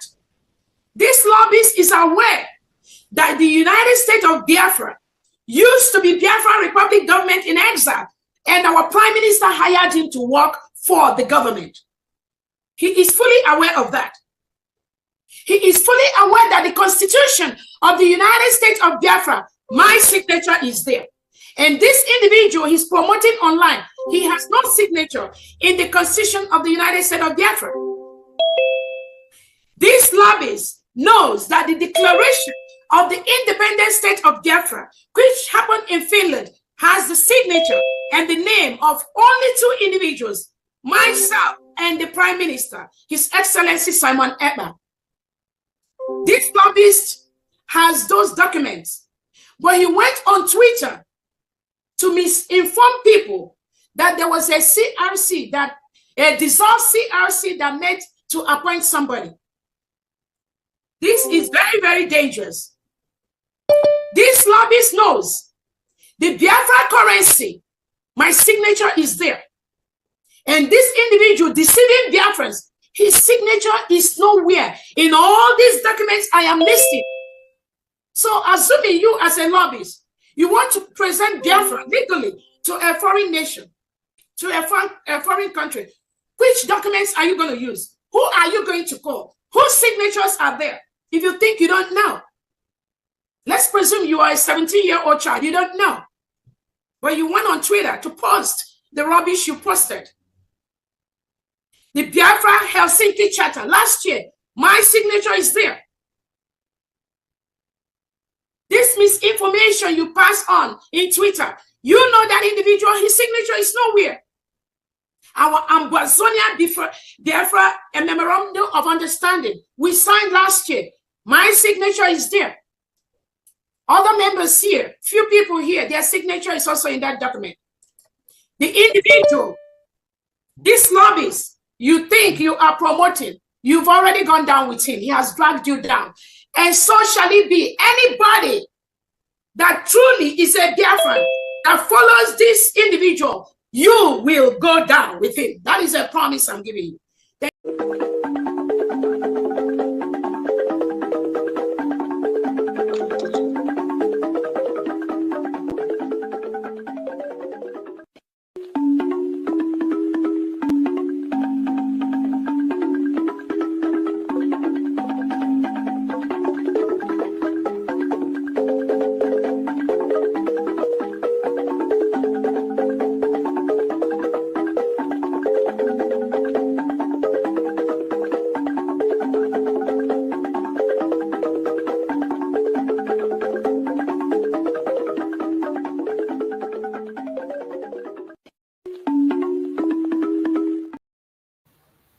Welcome back, welcome back, welcome back.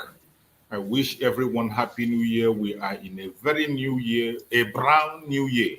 And in this brand new year is our year of joy, our year of glory, our year that we are going to celebrate and dance like never before.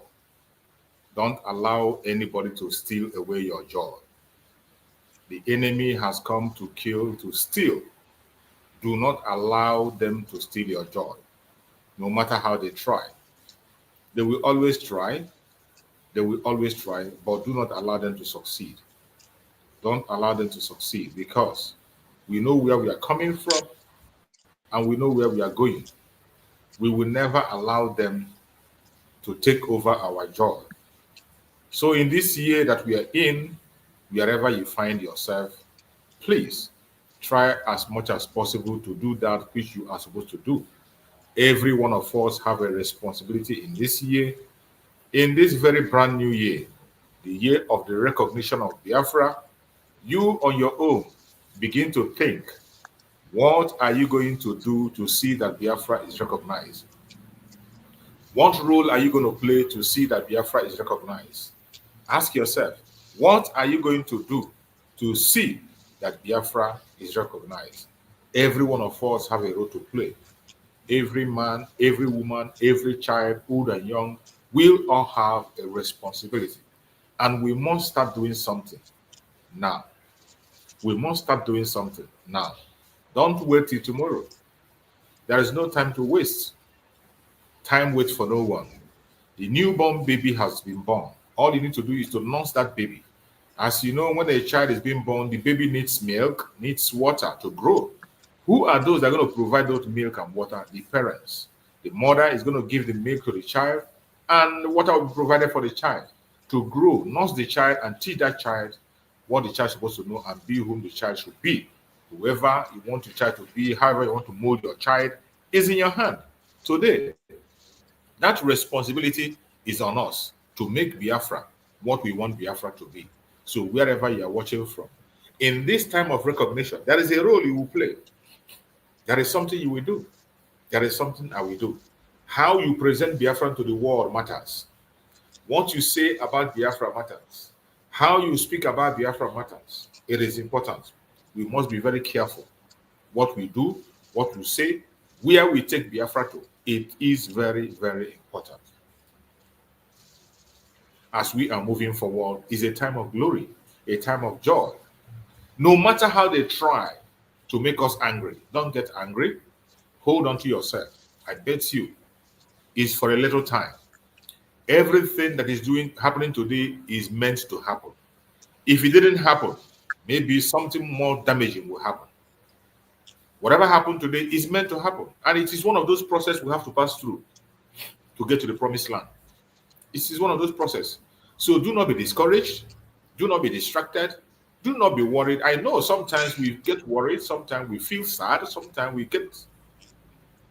feel unpleasant because of the things that are happening. But it is bound to happen.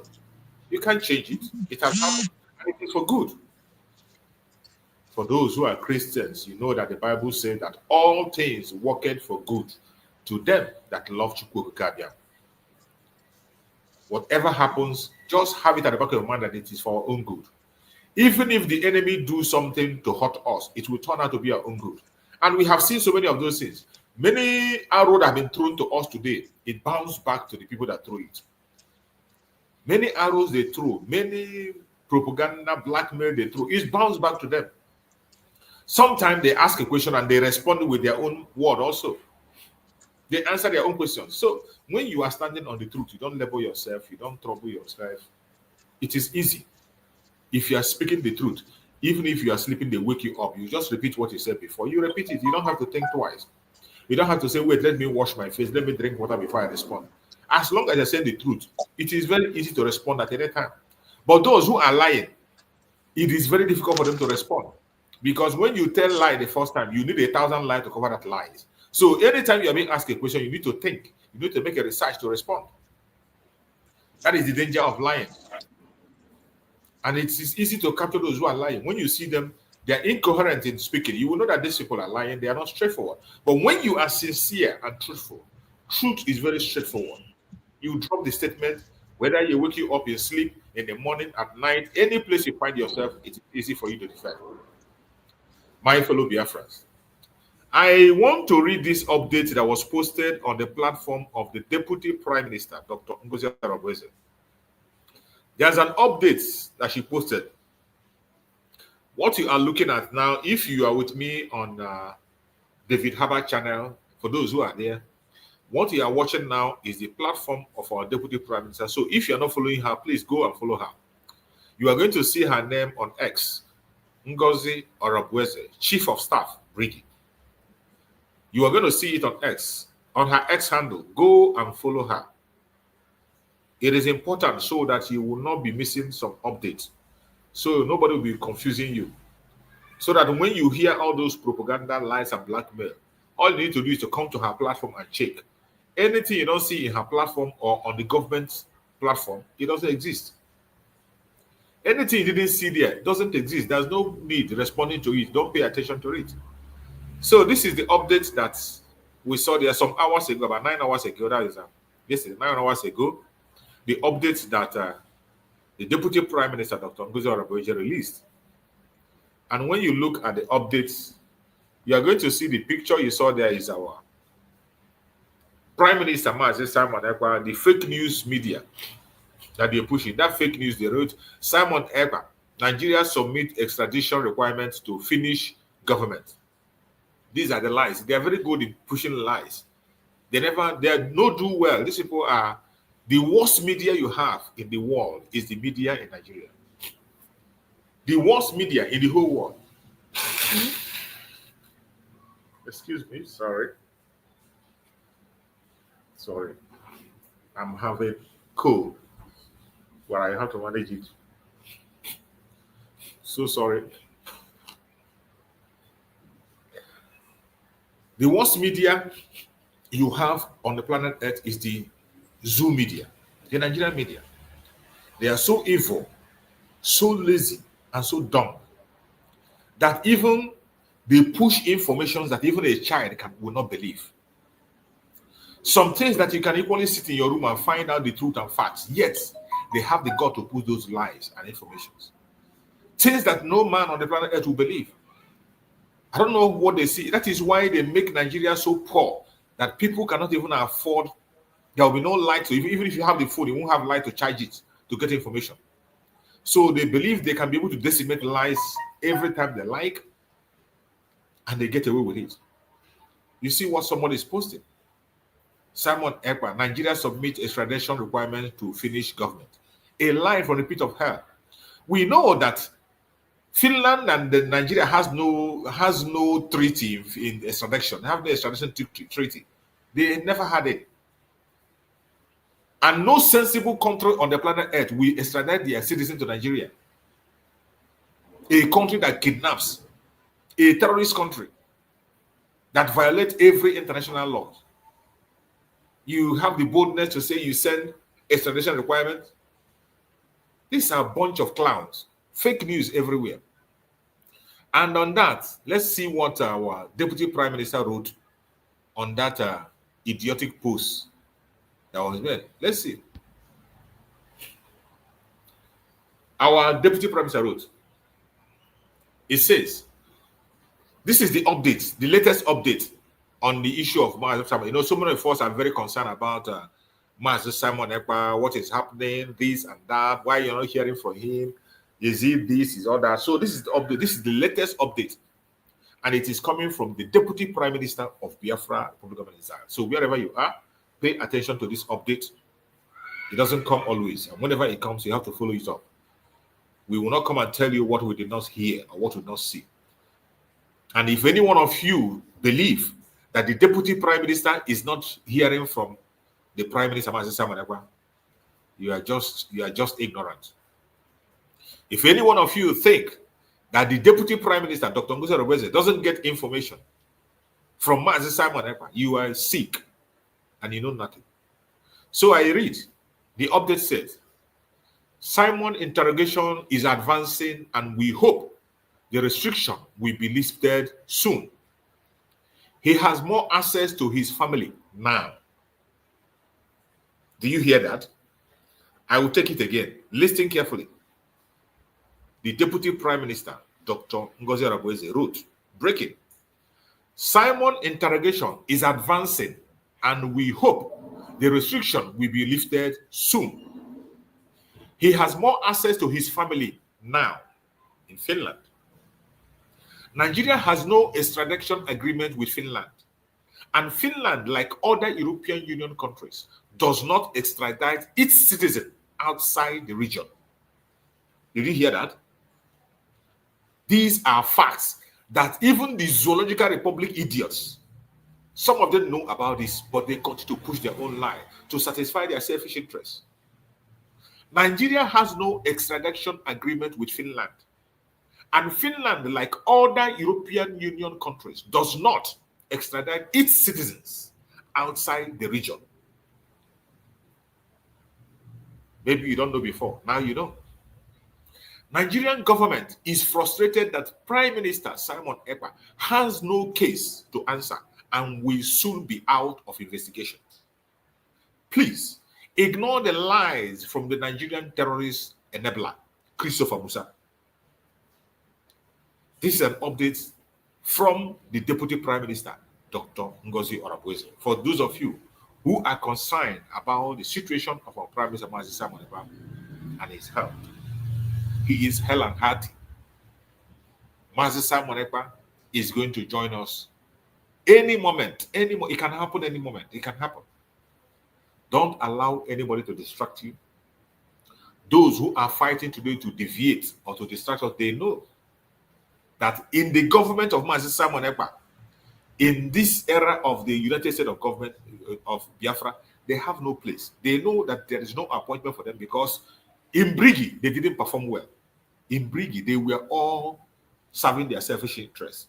And you have seen a video where Simon Ekpa told them, I would have sacked many of you, but I want to wait so that you can enjoy the fruit of your labor. We enter into a government. Today, they know very well that they have no place in the United States of Biafra government. That is why they are trying to build their own cabal, build their own strategies before it is late for them. But I bet you, if you decide to follow them, it's up to you.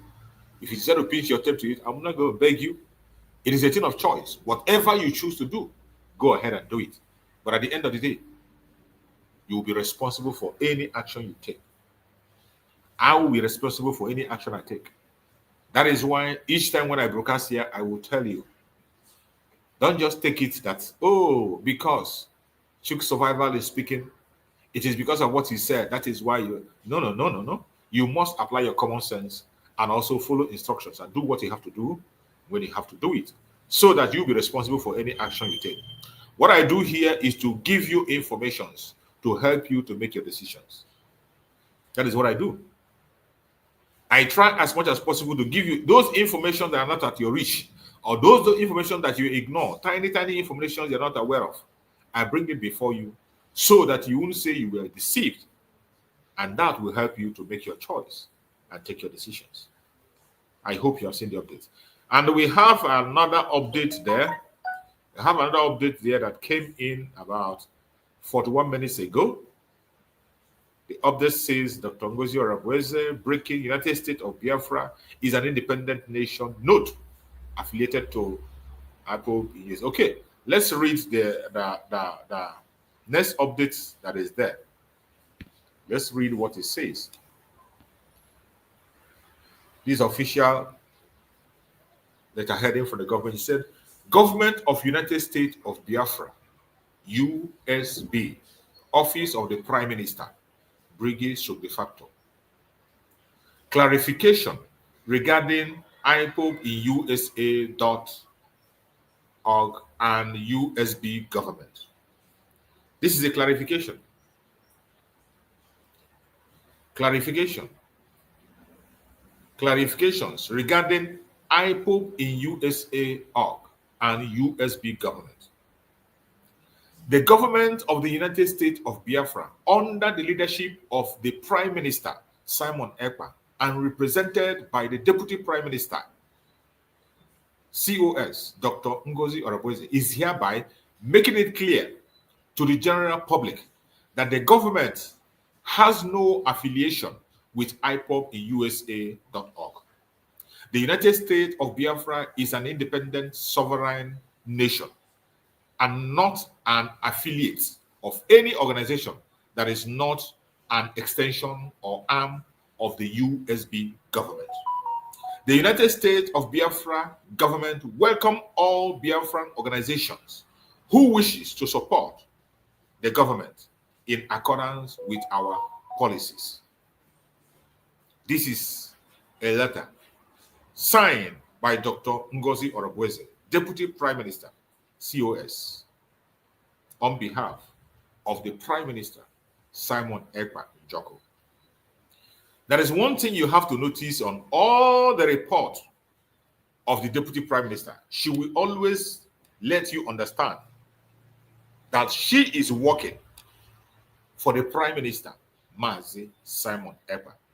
Right from the declaration, she have already made it clear, known that she is standing in on behalf of the Prime Minister, Mazi Simon Ekpa.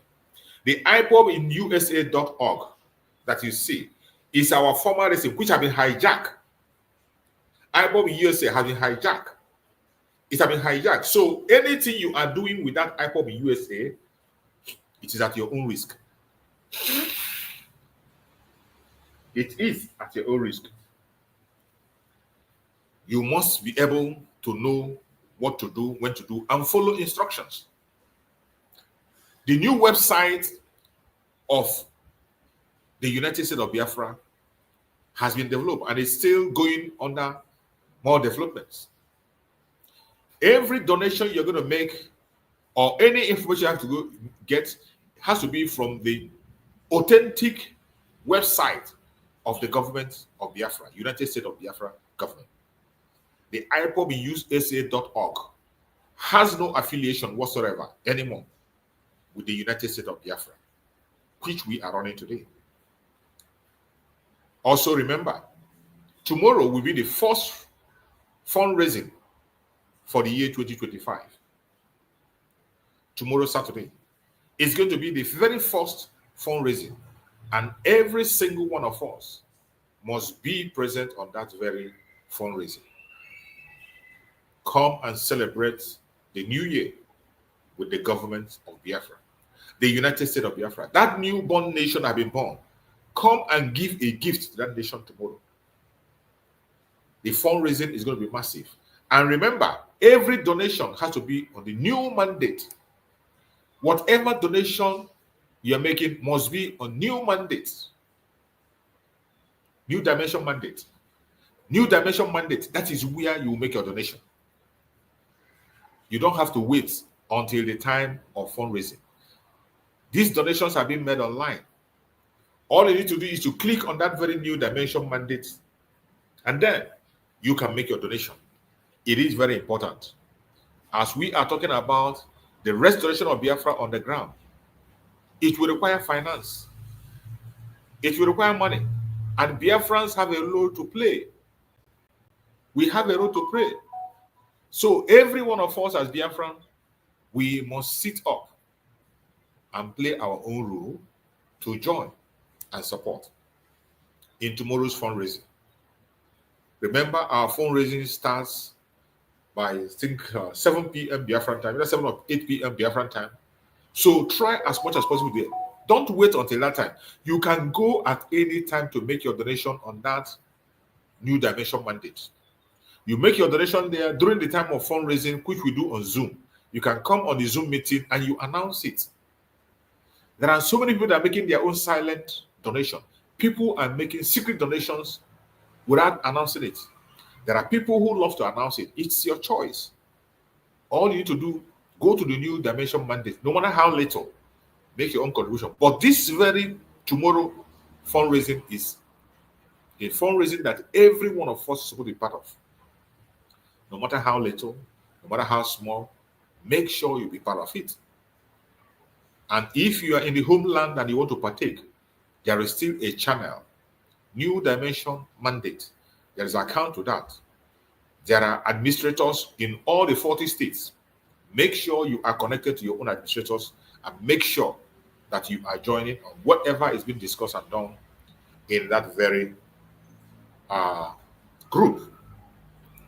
My fellow Biafrans that are watching, don't allow anybody to steal your joy. We know that is their mission. They want to take away our joy. They want it to look as if we are doing nothing. They want to make themselves relevant. But I bet you, no matter how they try to throw themselves at us, no matter their propaganda and their blackmail, no matter the attack they bring to us from east, from west, from north, from south, we will never allow them to push us back. We are in the time of recognition. And already the government is doing their part. You that is watching me, are you doing your own part? Some of us are still ashamed to identify themselves as Biafrans. Do you think you're doing yourself a good? In this time of recognition, you as a citizen of the United States of Biafra, you are supposed to be proud to hit your chest anywhere you are. Identify yourself as somebody from the United States of Biafra. That is why when I think about these people who are talking about Briggy, who are different, how are they going to present themselves? How are they going? Are they going to seek for recognition for Briggy or recognition for the United States of Biafra? Mazi Simon made it clear what we are going to do and what this year is going to be all about. But some people have chosen to go on a different path. My fellow Biafrans, the battle and the responsibility lies on you, on me. It is not about Mazi Nandekano, not about Mazi Simon, not about Dr. NgoziOrabueze. It is about you. Our collective interest, that is what we must pursue and make sure we achieve it. You're welcome, my beloved brother Maxwell. I can see you there. Thank you for joining me, my beloved brother Max, and I wish you a very warm and happy new year. You're welcome into the year 2025. Go ahead and speak to Biafrans, my beloved brother Maxwell. Thank you. Thank you so much. Namoche, great son of Biafra land. May Chukwu Kikwe continue to bless you. And a happy new year to you. My elder brother, my invisible Namoche in the studio also. I cannot see your name. It's not clear to me here. Okafo. I say, may God continue to bless you. Mazokafo, may Chukwu Kikwe continue to bless you. Give you more wisdom as you grow in grace, so that we will listen to you and learn from you. Thank you. Thank you so much. And may God, thank you, sir. May God continue to bless all the people of United States of Biafra. I am so glad, although I was in agony, but my God, the God that led me throughout and saved me from 5 different wars that I fought, has not left me and has not left the Biafran people, my mother's ancestral land, and the land of Biafra. And he is not ready to leave us, no matter how bad we are. Our Chukwu Kike Abiama, if actually he hates us, his children, he would have allowed the enemy to swallow us even before 1967 to 1970. We could have all gone, but he had a reason for keeping us alive. There is a reason for which he kept us alive. And that reason today is why all of us are here. We are fighting for the freedom of that great land, Biafra, that has been under occupation since the imperialists entered into it. Even when they were living, they handed us over to the people who were indirectly ruling us. They were still ruling us indirectly through them. Today, our people have come out to say no to the imperialist system and the indirect rule that had never been of help or of any benefit to our people. Rather, death, misery, blood, raping, and the rest of them. Squandering of the enormous resources God has placed under the soil of the Biafran people that we are not benefiting from. Instead of us eating from the table they have made us with their cohorts around us to eat the crumbs. Even we are struggling to have the crumbs as well. Mazi Nnamdi Kanu came out to say no to it. They captured him. They captured him. The interest of the evil people, including those within us, made them to capture him. Another son came out, who is the prime minister. Yet, they are trying to do the same hanky-panky game on him. They will fail, because I have heard severally from Mazi Nnamdi Kanu that the war, what we are going through, what we are fighting is spiritual. If it is spiritual, the hands of God, Akachukwu Dinia, and we will prevail upon the enemies that have surrounded us. I use this opportunity to congratulate every one of you, those in the camp of DPMTOS. I say, more grace to your elbows. We have a greater task ahead of us. The recognition, the fight for the recognition, total recognition of Biafra, United States of Biafra, is what is at hand right now. We must do something. We must support that great daughter of Biafra land to fight on. She is just a woman. She needs support. She needs support of the great men and other women, strong women that are surrounding him. I mean, those of them that have taken a different path, I wish them well in everything that they are going to do. I am not going to castigate them. I wish them well. May Chukwu Okike Abiyama continue to bless them. And if what they are doing is right in their sight, may they receive the reward. If it is evil, may they also receive the reward. I am your Okene, and I will remain loyal to the COS, who is a great daughter of Biafra land. And I urge every one of you to do well to support her in cash and in kind, so that Biafra will be a reality for us. Thank you so much for having me. I will be here to listen to you and the admonitions that are going to come from there. And those in the comment section, great daughters in the comment section, I salute every one of you. I say, may God also do the same good thing that he has done for me to every one of you. May you live, and let us be the last set of generation that is going to struggle for the restoration of Biafra. I thank you all for listening to my rubbish. May Chukwu Okike Abiyama bless every one of you. Thank you for having me. I'm still here. Thank you. Thank you. Thank you so much, my beloved brother Max. Thank you so much. I appreciate you for that wonderful New Year message. It's appreciation. Thank you. And every Biafran here, they always appreciate you. Each time we see you, we're always happy, because we know the contribution you have been making from the one up to this minute is not easy. Some people who are even in that Biafra, some of them don't even have the boldness to represent Biafra. Some of them cannot even be bold to show their faces. Some are hiding under the keyboard. Even up to now, some people are still shy to identify themselves as Biafrans, because some of them, they don't want to lose their friend. They don't want to lose their business. They don't want to lose their contract. They refuse to identify themselves with Biafra. It's sad, but it is the truth. Just like sometimes when we talk about, when we focus our attentions on talking about Nigerian government and the Janjaweed, the Hausas, and the Oduduwa people, sometimes when you talk about this, you look back and you realize that the main people that are causing obstacles, hindrances, and setback are Biafrans. You know, sometimes we seem to forget. When you look, the people who are giving us tough time, the critical tough time, are Biafrans.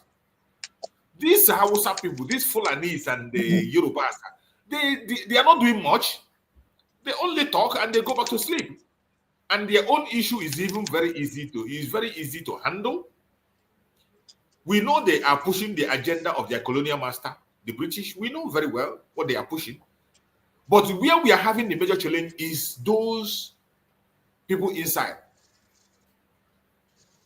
Those enemies in the house.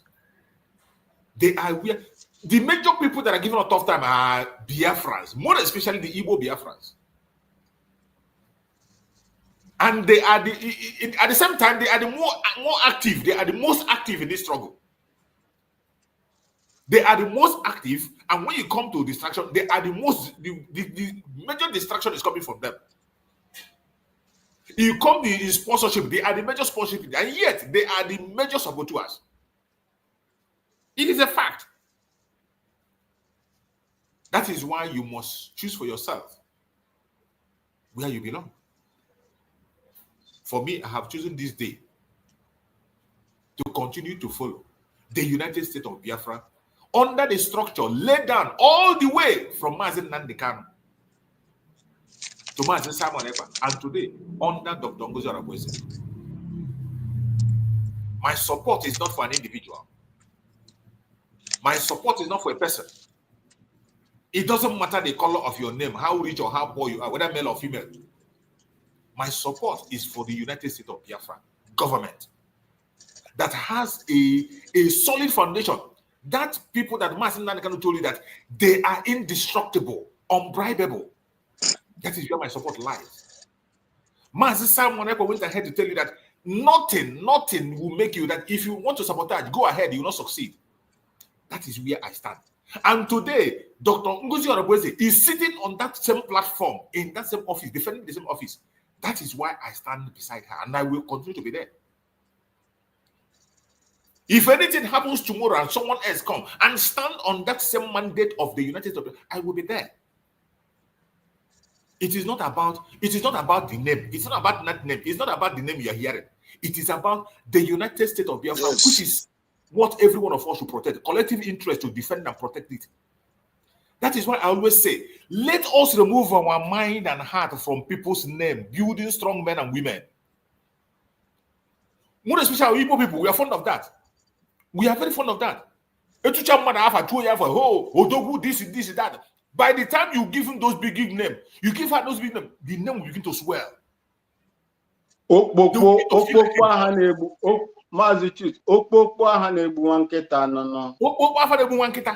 They begin to feel like God.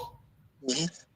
But if we focus our attention on building the institution, when you build that institution, whoever comes into it, even if it is a child of 8 years old, once that child comes into it, that child will become a powerful instrument, supported by everyone of us. It is not about the name, mm-hmm, it is about the office, that office. Even if it is a poor, wretched person, as long as the person has passed through the process and get qualified to get into that office, every one of us to support the person. Whether the person is Igbo, whether the person is Efik, whether the person is a job, whether the person is a man, whether it's a woman, whether it is a Ibibio, whether it's a banke, as long as the person has passed that process and enter into that office that is protecting every one of us, the office of the United States of Biafra, every hand should be on deck to protect that very person. Don't tell me that because the person is a woman, you will not. It doesn't make you are senseless. You forget that you are defending the institution that made you whom you are. And that is the problem some of them have today.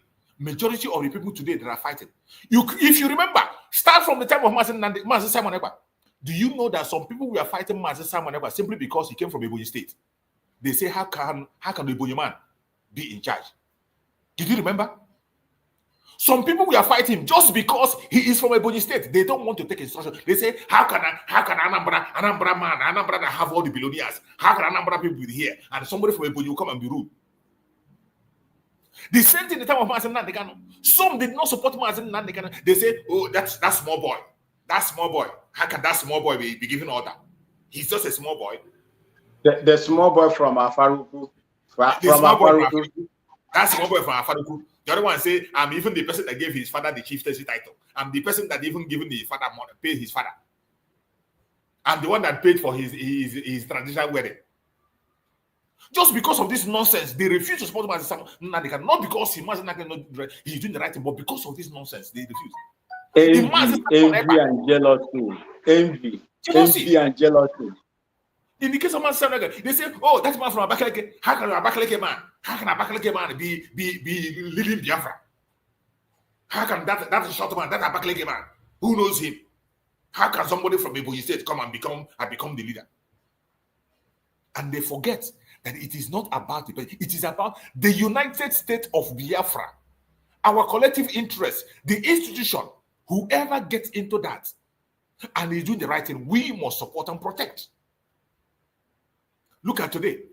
The major grievances of the people today is because, oh, it is a woman. How can men be there and a woman will be given authority? How can men be there and a woman will be speaking? And because of that envy and jealousy and greed, they begin to create propagandas. They begin to bring out things that are irrelevant to distract. Go ahead, my brother. Even these people that are criticizing him simply because she's a woman, they have forgotten that Margaret Thatcher was a woman, although her own leadership was, affecting the Biafran people as well, because she was operating under the instruction of the throne of England. That's number one. Yeah, she was a powerful woman. They have forgotten that Ellen Johnson Sirleaf was also a woman that saw the first transition to democratic rule to George Weah of Liberia. Exactly. They have forgotten the Aba Women's Riot, the organizers of that riot that made women in the whole of that zoo today not to pay tax. Not to pay tax. They were women. They have also forgotten, judging from what the white man said, that the first democracy and self-rule, before they even uphold what they call the affirmative action that gave a government some certain percentages to a woman, to the women folks to be in decision-making bodies and so on. The Biafran people has started it long time ago.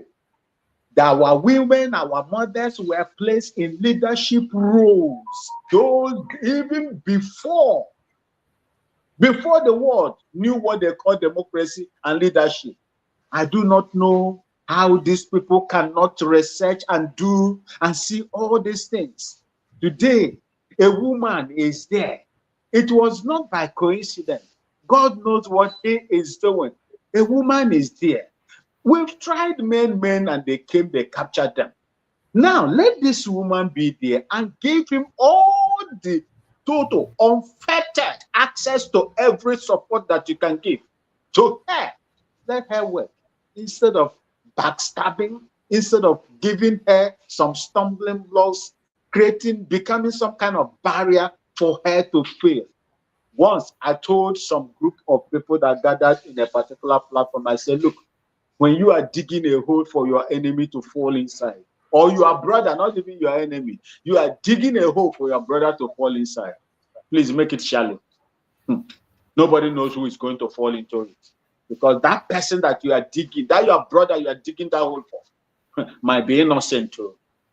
Exactly. And it be you will go fall inside that. Because I have seen there is no place, there is no allegation that have leveled against this great daughter of Biafra land that I have seen in her the culpability of it. I've not seen. You said that he is, banking in an Islamic bank. Mazichuk, let me ask. I asked this on Twitter. Is that bank not a private bank? Those of them that live in these Islamic control areas, are you not saving and taking loan from their banks? You see, these are some of the things that people say when you look at. I say these people have some kind of shallow mind. These are people riddled with shallow brains and so on and so forth. You live in an Islamic world. You are, working and receiving salary there. You are saving in their banks. You are taking from there to support, Biafra. And you are accusing this woman of opening an account. These are private individuals that are doing their businesses on profit basis. Anybody can go there and open an account. I don't see anything wrong in that. And so many of them are flying Islamic airline, Emirates. Okay. They fly Emirates. So when you go, you book Emirates and you fly their flight. Now that you have used that service. Using that service now has now made you a Muslim, right? You see, some of them accuse him of talking to politicians. My brothers and sisters that are here today, one way or the other, once in our lives, we supported Nigeria. Of course, we did. We partook in everything about Nigeria. It is the wickedness. God made these people to unleash wickedness on our people, because if we were going to be there, look, I always make references to what God did to the Jews that were scattered right across the world. Even if they were hybrid Jews or not, there are Orthodox Jews that were also victims of that intimidation and destruction that happened to them. All over the world where they were living, they were making money, and you know them by the wealth they have.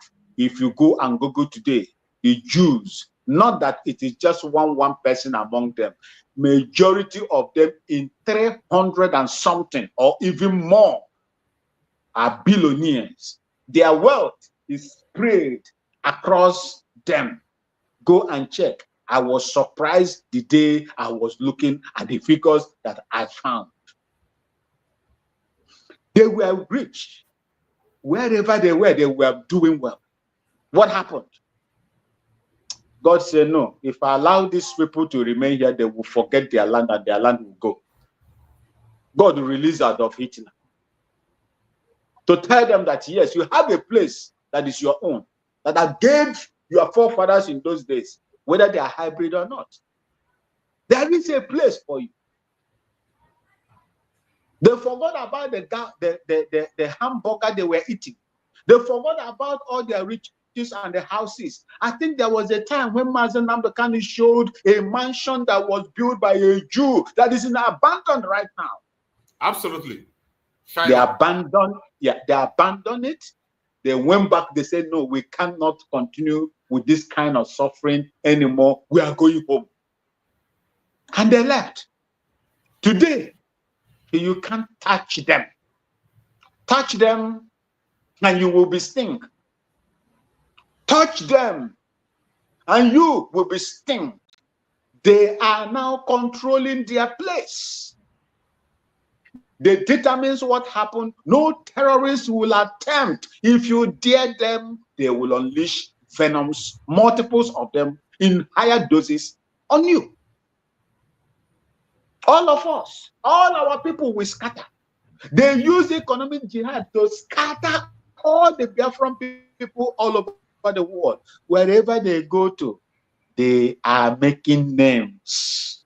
What is the difference between you and the Jews that suffered Holocaust in the hands of Adolf Hitler? What is the difference between you? Are you being loved where you are? Despite that you are working and you are earning money, taking care of yourself, your family, are you being loved? In the zoo again, where they are using indirectly to deal with us, are we being loved? No. Why are you, after seeing all these things, you keep validating that entity that is seeking to destroy every one of you and whatever that you represent? Are you not aware? In order to erase the history of Biafra, they removed the bite of Biafra and call it the bite of Bonny. Go and check in your new map of Nigeria today whether you will see anything like a bite of Biafra. Instead, what you see there is bite of Bonny. They try to erase everything from you. They try to remove anything so that you will never have a history. And you keep on validating it. And you allow them to use you to destroy what you are fighting. You will never succeed. Biafra will come. Even if every one of us refuse to fight for Biafra, as long as it's spiritual, God,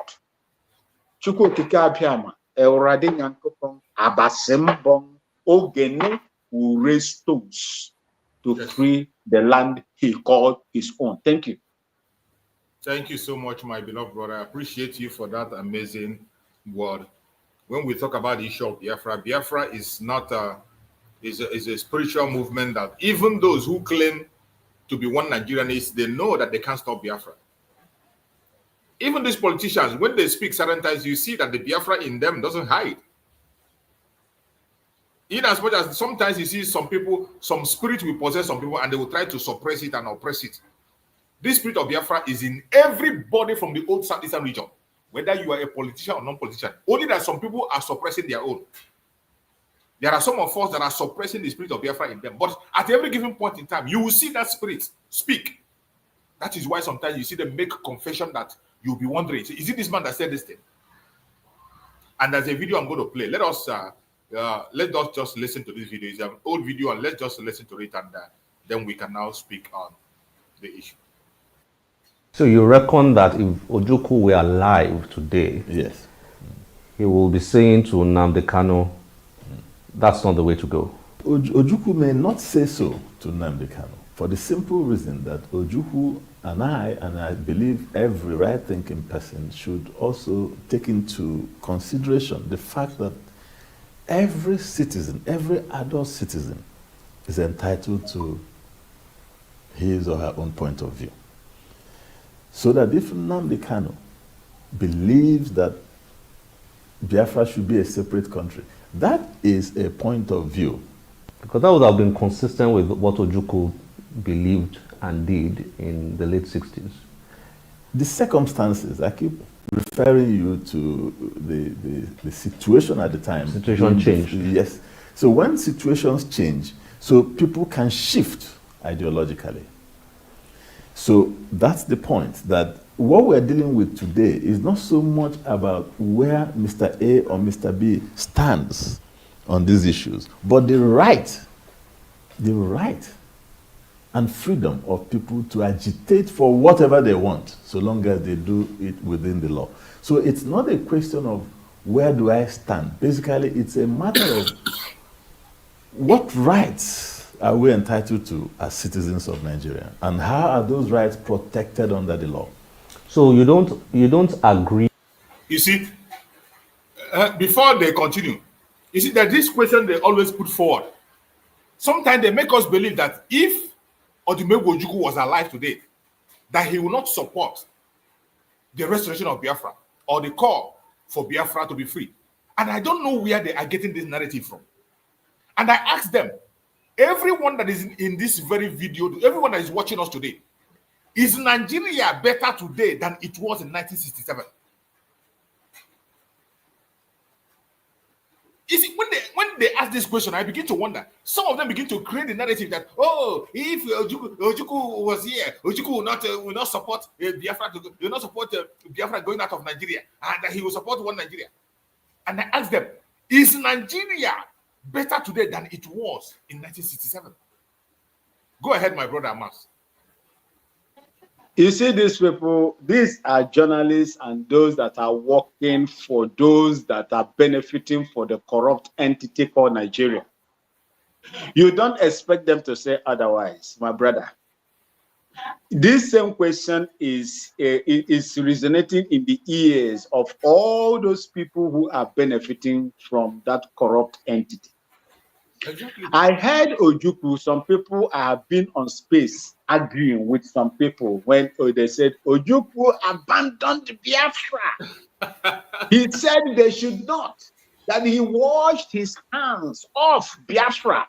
But what they refuse to tell you is when Ojukwu, I do not know the program that was going on in a podium, in a platform, where multitudes, gatherings were there. Ojukwu was shouting, let my people go.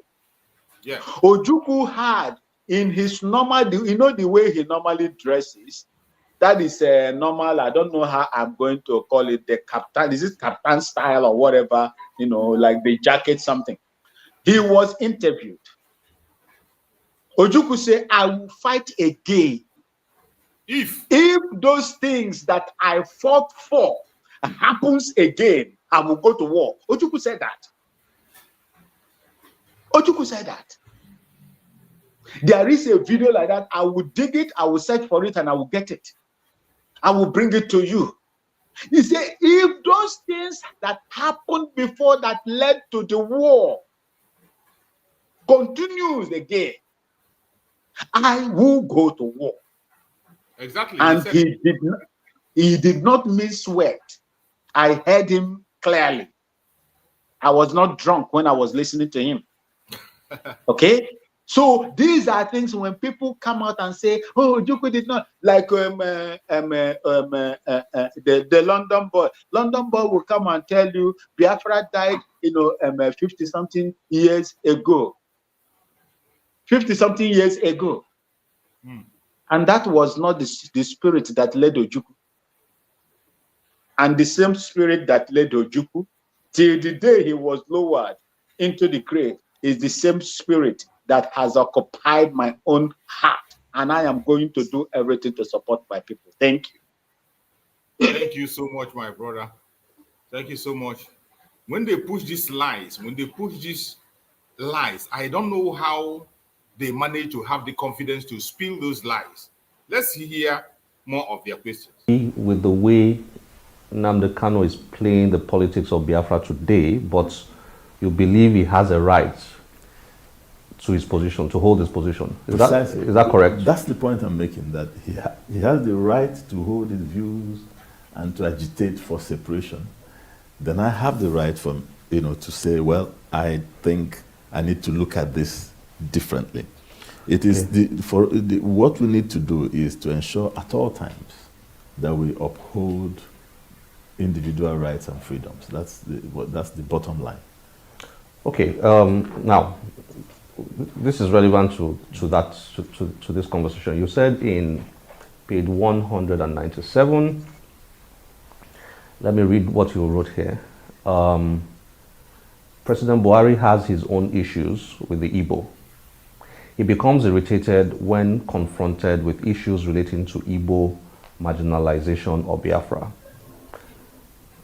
I also have to read that immediately after that you did say that Buhari has a certain authenticity that can help to achieve genuine national reconciliation if he so desires.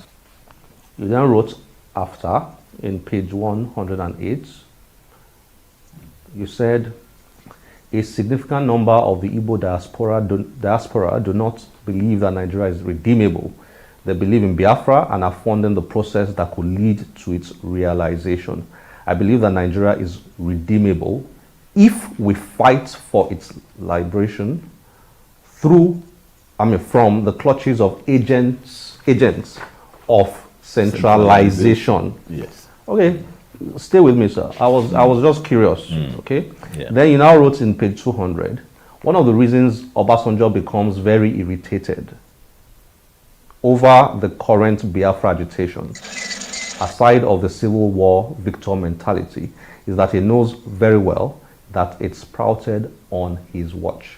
Okay, so you said Buhari gets agitated when it comes to the issue of Igbo. You said Obasanjo gets agitated when it comes to the issue of Biafra. Do you believe that Buhari and Obasanjo are agents of centralization? Is that your take on those leaders, that they push for a strong central government?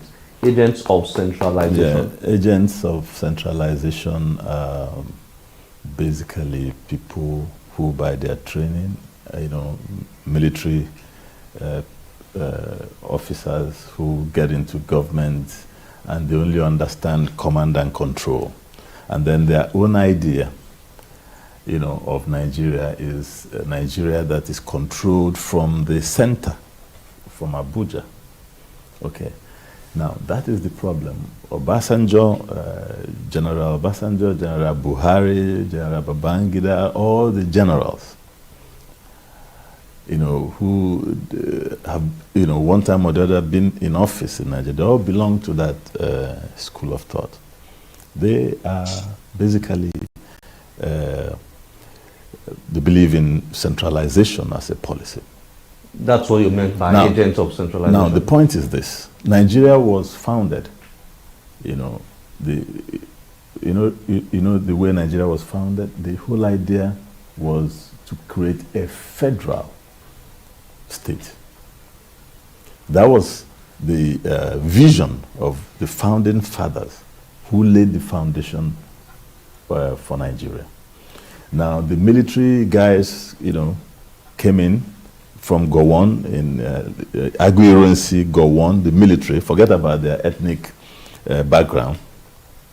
Okay? Now, so it is the inability of the military class to interpret their own vision, which is clearly a unitary vision. They have been unable to interpret it to Nigerians. That failure is, basically at the root of the confusion and crisis we face as a country. Yes, so that is it. So my thesis is clear. So if we rescue Nigeria from the grip of these agents of centralization. You see, this is my brother Fodile. I said some people, when they go to this school, they read and read and read until maybe sometimes when they are lazy, they don't have any book to write. They will put on something and write. This is my brother Fodile. I don't know where he's getting all this his narrative. They are all wrong. Even these people he's calling their founding fathers and their reasons of founding Nigeria are all wrong. These are all lies. These are all lies. Go ahead, my brother, Maxwell. See, let me tell you, with all due respect to my senior elder that is here and you, and those that are watching us, those in the comment section, I beg to differ with this, intellectual. I beg to differ. You see, the reason why everybody is doubting of, even Aguiyi-Ironsi made mistakes. Remember, if you come in, please mute. You see, Mazuchuk, remember the modus, the reason why Nigeria was created. Nigeria was an enterprise. I don't know where he's getting his own narrative from. I can't understand.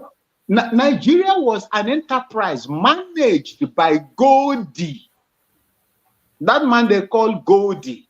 I've forgotten the other, initials. Goldie. And it was administered by Lugard. It was Lugard that for easy administration and control, that is the way it started. Not the training of the soldiers. For easy administration and control, Lord Lugard amalgamated Northern and Southern Protectorate. That is the truth. So that it will be easier for him to handle that enterprise. And when they made so much profit from that enterprise, the United Kingdom came, their own people, and they bought it from him. Just like Elon Musk bought Twitter and named it X. For control. So that was the foundation. The United Kingdom has never left that control, easy administration. And today they are doing it by proxy. I don't know where my, intellectuals this is the reason why Mazen Nnamdi Kanu called them the other opposite of it. Where I don't want to disrespect him. This is the reason where it is not the army, and I was also trained just like them. In fact, I was exposed to foreign training, about 3 or 4 of them, 3 solid years, 1 year per each. I was also trained. What am I doing today? Who is it that will see the intimidations and the economic jihad, the marginalization, the lack of federal government presence in Biafra land, the intimidation of our people, the dehumanizing nature of our people, and you still say that it is centralization? Centralization is what?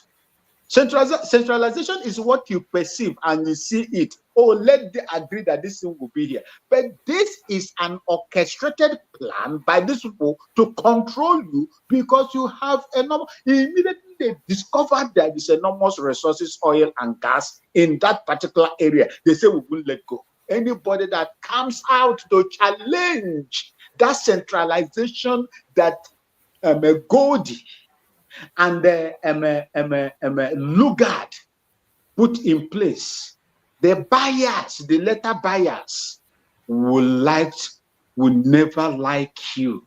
That is the reason why they did to Mazen Nnamdi Kanu what they did to Mazen Nnamdi Kanu, despite that Mazen Nnamdi Kanu is their citizen.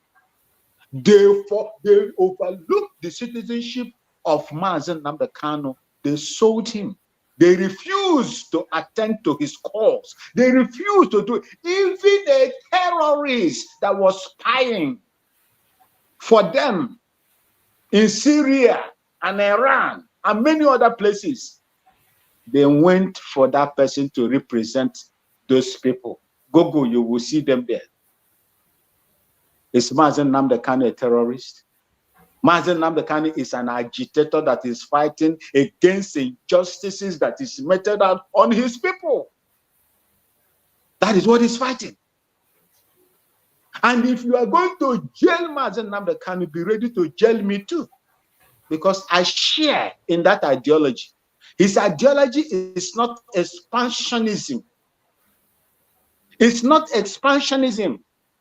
It's to control and let peace and the people of his land to enjoy what the reason why God has placed them on those places. It's not to kill anybody. It is not to punish anybody, but to allow the right thing, the right principles of God to humanity to be observed. And when that central government, that centralized government, criminal centralized government is not doing it, the people have the right. The people have the right to say no. That is the power of choice and right for, to self-determination. It's not a crime. If it is a crime, then Finland should not leave the old Soviet Union or the Baltic states. If it was a crime, then the United States should have been under the occupation of the Queen and the throne of England. Why are you people supporting evil? Why are you people supporting those that are fighting for the freedom of their own people that you also fought for in the past? If you continue to support them, God Almighty that created the land that we live on today will deal with one of you one after the other, because you are selling your economic interest against the life that God has created. That's my position. Thank you. Mans. Thank you so much, my beloved brother. You have spoken well. When they come with this, their narrative, I don't know where they're getting it from. Each time they just start the story from the middle and they will not start from the beginning. You are dealing with the problem of Nigeria and whatever you call it, and you just start from your founding fathers and whatever, forgetting the root of the problem. The problem was created by the British from the origin, and their intention was not to create a country. They created a company, not a country. The division you see today is foundational. They planted the division intentionally by themselves by rigging the very first election that was conducted in Nigeria to make it a country. They rigged it. The British rigged it in favor of their own favorite child, the Janjaweed. So, but when these people come, because they are in the zoo, they are afraid of starting from the beginning. They will just copy it from where they feel it's going to favor them, and they begin to tell the story. Look at my brother, a professor like Trudy of Fordile that I know very well, speaking in writing such a beautiful book, and he started from a very wrong note. It's so sad, and that is why they were able to bring him in their own studio, because they know that what he wrote is not the truth. Go ahead. I am sorry to interject because I can't hold it. You see, this narrative these people are painting and creating to the world to see is the same thing that happened in the first coup of January 1966. Exactly. The one they christened the Igbo coup. When it suits them, they laugh. But they refuse to say it as it is. In the military as a whole, let's say armed forces. When you talk of the armed forces, you are talking of the Air Force, the Navy, and the Army. 3 of them form the armed forces. The rest are paramilitary. That is how we categorize them. Those young soldiers, who were the young soldiers? Those were the young soldiers from the Nigerian army. The Nigerian army, not the Igbo army, not the Biafran army, the Nigerian army. Nigerian young military men conducted a revolution and they targeted Igbo coup. Exactly. Now, the question is this. After that coup, the subsequent coups, did they christen them Hausa, Fulani, Yoruba, Chief coup? That is the reason why God will never, they will never see no peace. You target Igbo coup, you use it as a yardstick, as an SVP, special, is it a SV, special, what they call it? Is it a purpose vehicle, SPV? You use it as an SPV to senselessly buy over 3-point-something million people, not just through barrels of bullets or bombs, but through starvation. But when other coups happen, you could not summon the same courage to say, hey, this one is Northern or Hausa Fulani coup. Or this one, the coup that brought Obasanjo, I think in 1970, is it 1976 or so? He didn't call it Yoruba coup. Babangida didn't call it. I played a video. If you were on the program yesterday, I played a video yesterday where in Okuta panel, where such question came up.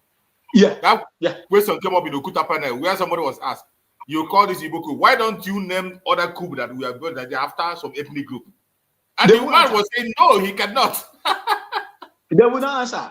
And do you know that is the reason why God will continue to deal with them until their mouth kisses the dust? I have never seen that level of injustice before. The injustices that is going on against the Biafran people in that Nigeria, I have never witnessed again, even in the Tibetans. I have not seen. I have not seen. Thank you so much, my brother Maxwell. Let us allow Marshall to take up the mic. My brother Marshall, you're welcome. Sorry for keeping you that long. Go ahead and speak to us. Not a problem. Maxwell, let's hear it. They wouldn't have. I'm fine. Brother Chooks, anyway, let me say one thing. You see, there is when I sit back and listen to these people and see what they pen down as he called it thesis, and then he comes to a national television and be telling us,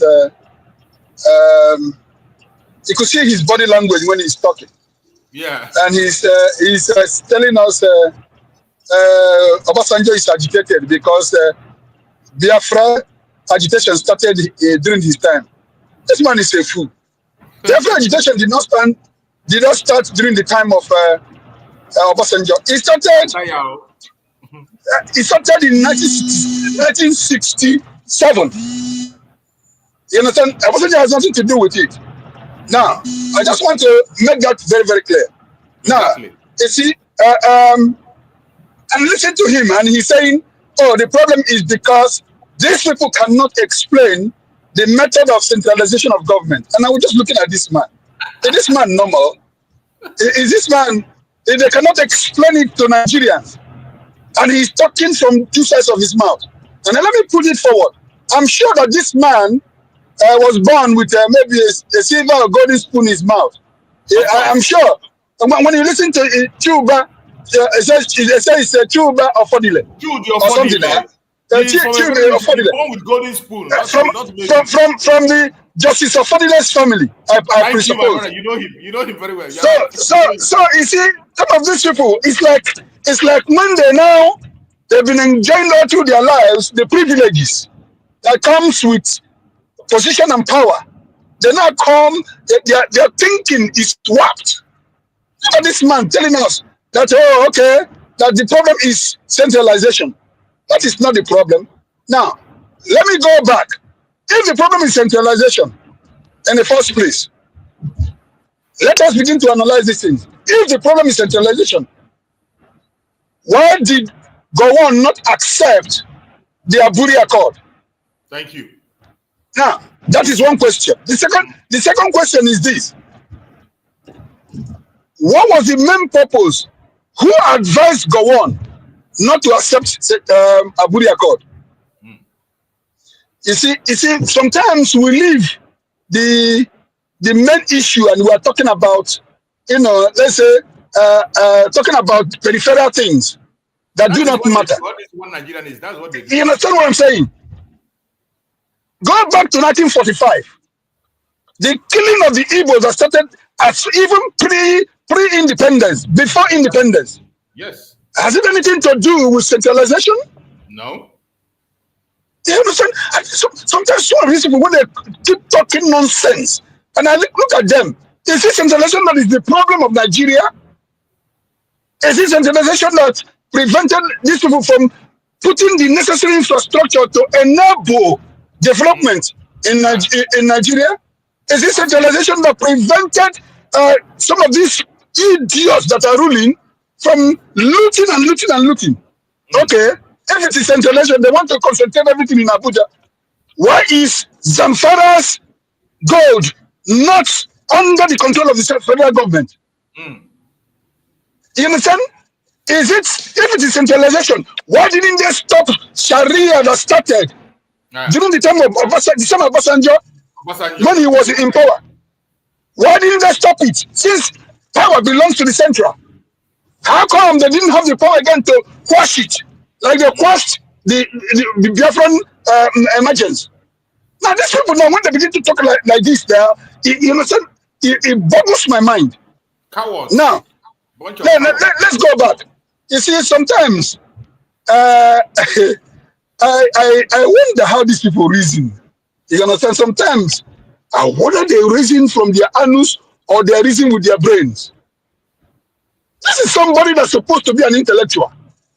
That's supposed to analyze things, look at facts, look at contents of what is causing the problem.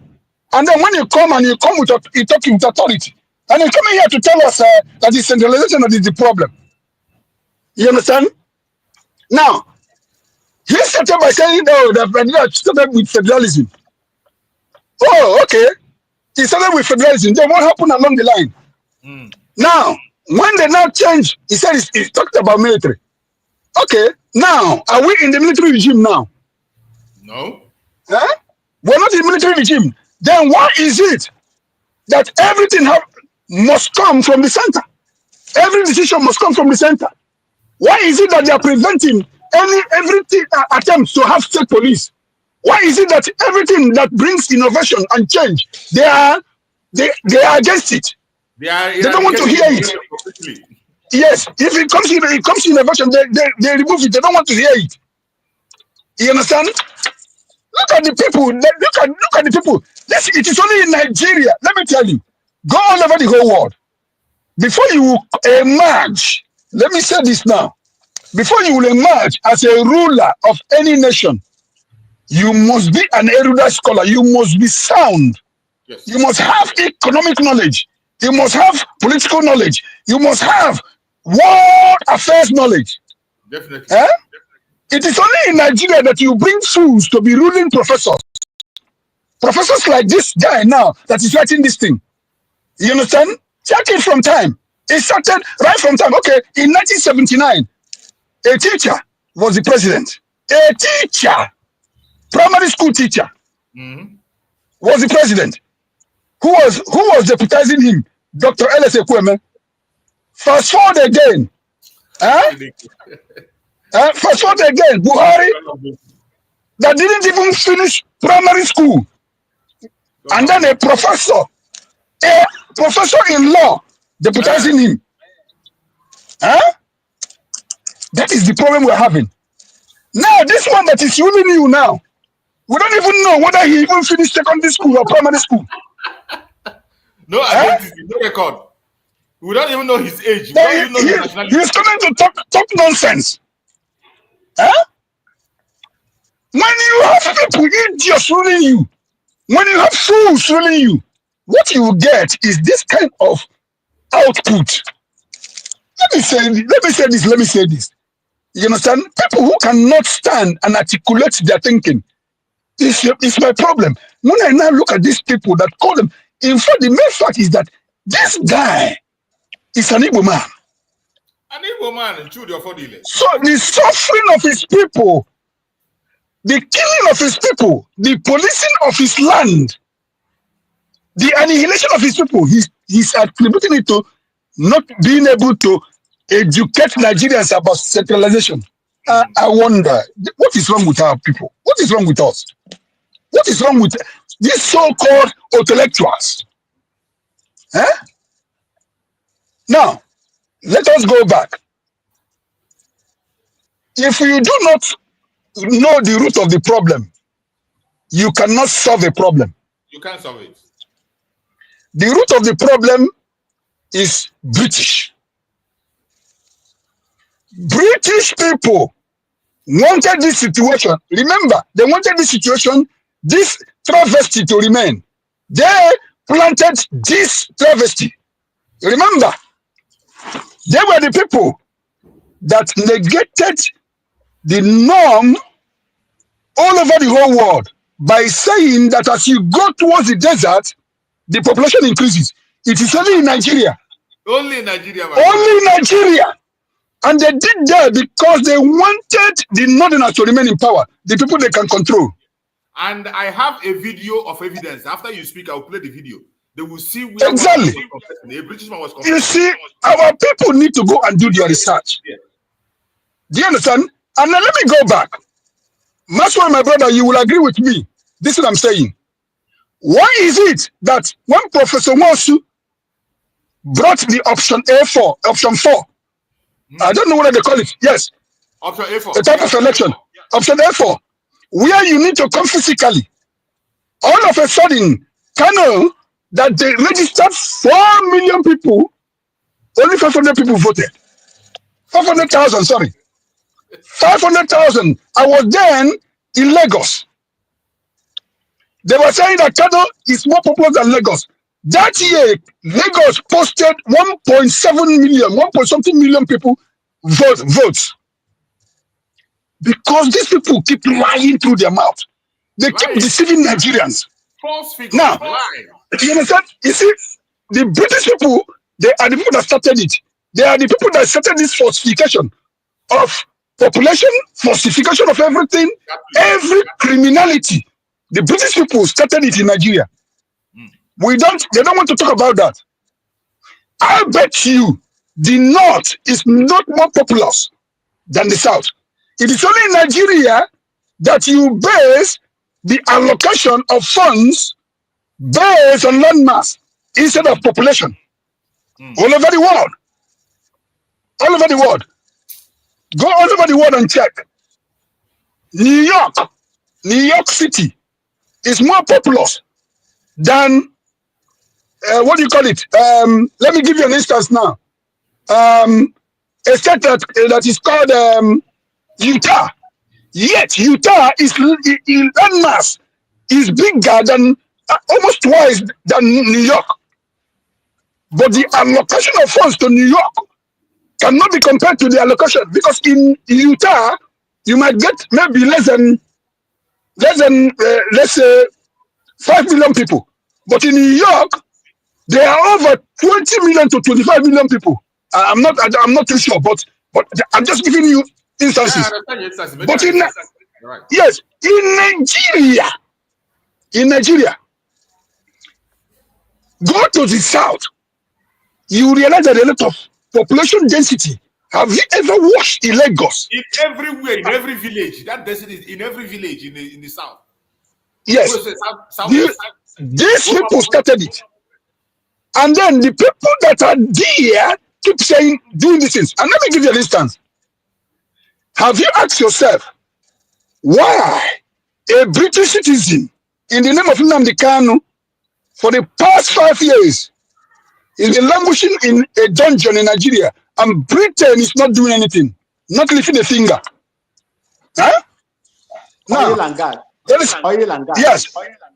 Yes. Listen, in Canada, there's a man from the Middle East that was incarcerated in Guantanamo Bay by American because they said he visited either Iraq or something, or Afghanistan during that time. Yeah.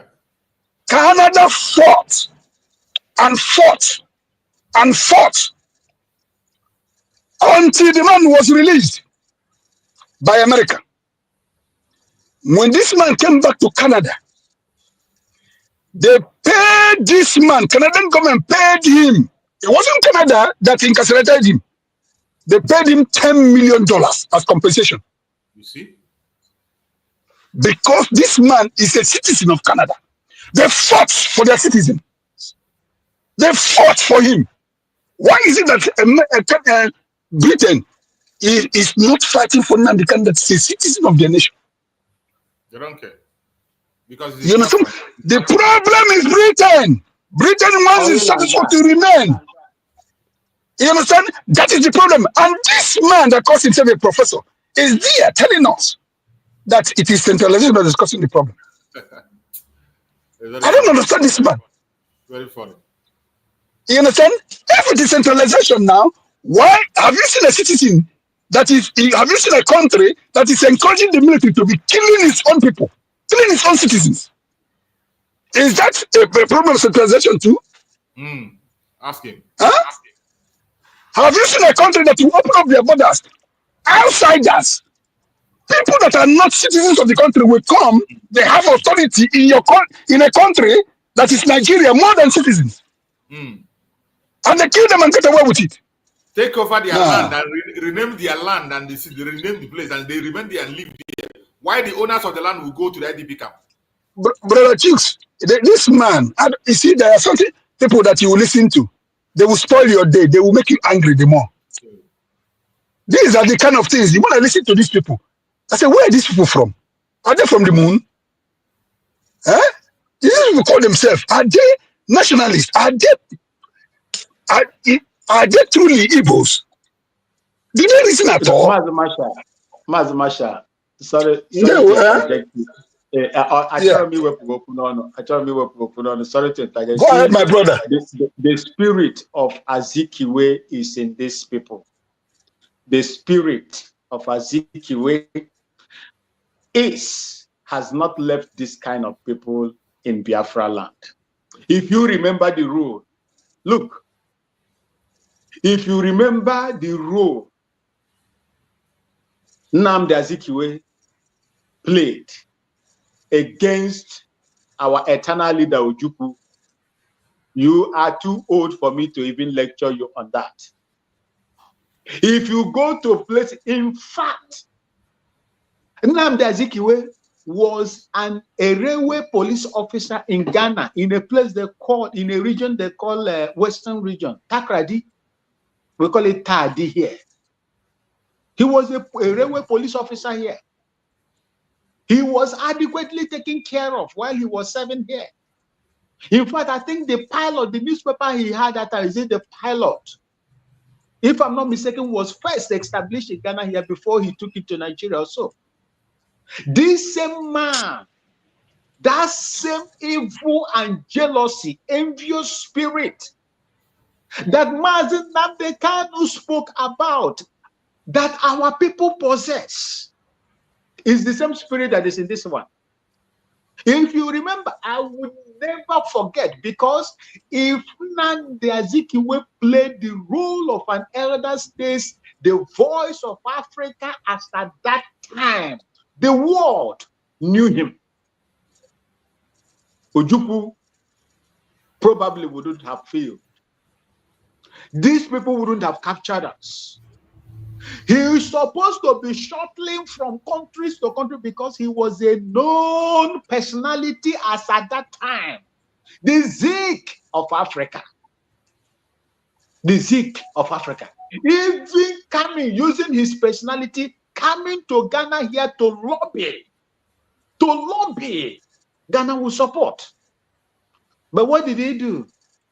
In order not to erase the first ceremonial president of the zoo, he stood against his own brother and called him a rebel leader.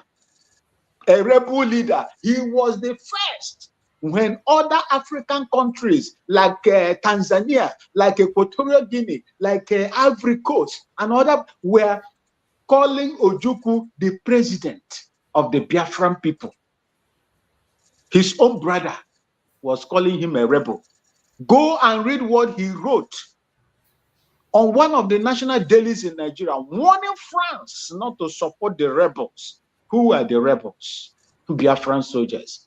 Till the day I would die, till the day I would die, and I will sow this seed in the head of my daughter and the children that God is going to give me later on. What that elder statesman did to his own people. They were the contributors of what we are suffering today. You and I, you by now supposed to be enjoying the good dividends of democracy, peace, harmony, and enjoyment of whatever God has given to you on your land. Not to be outside fighting, not to be engaging in this fight today to restore my mother's ancestral nation. That is the problem. Our people. There is no difference from what this Judy of Fidele of delay is saying here. They will know. Thank you so much, my beloved brother.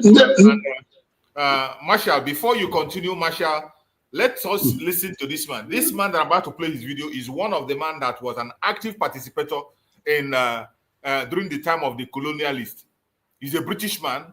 In this video, you will hear him making confession of how they rigged the election, how British rigged the election to favor the North, how the British said that they are scared of the South, more especially people from that our side. They are scared of them. That was why they intentionally rigged everything to their side, just to support what our brother Marshall was saying. You know, sometimes when we come out and we say this on social media, people think that because we are speaking on social media, that we don't know what we are talking about.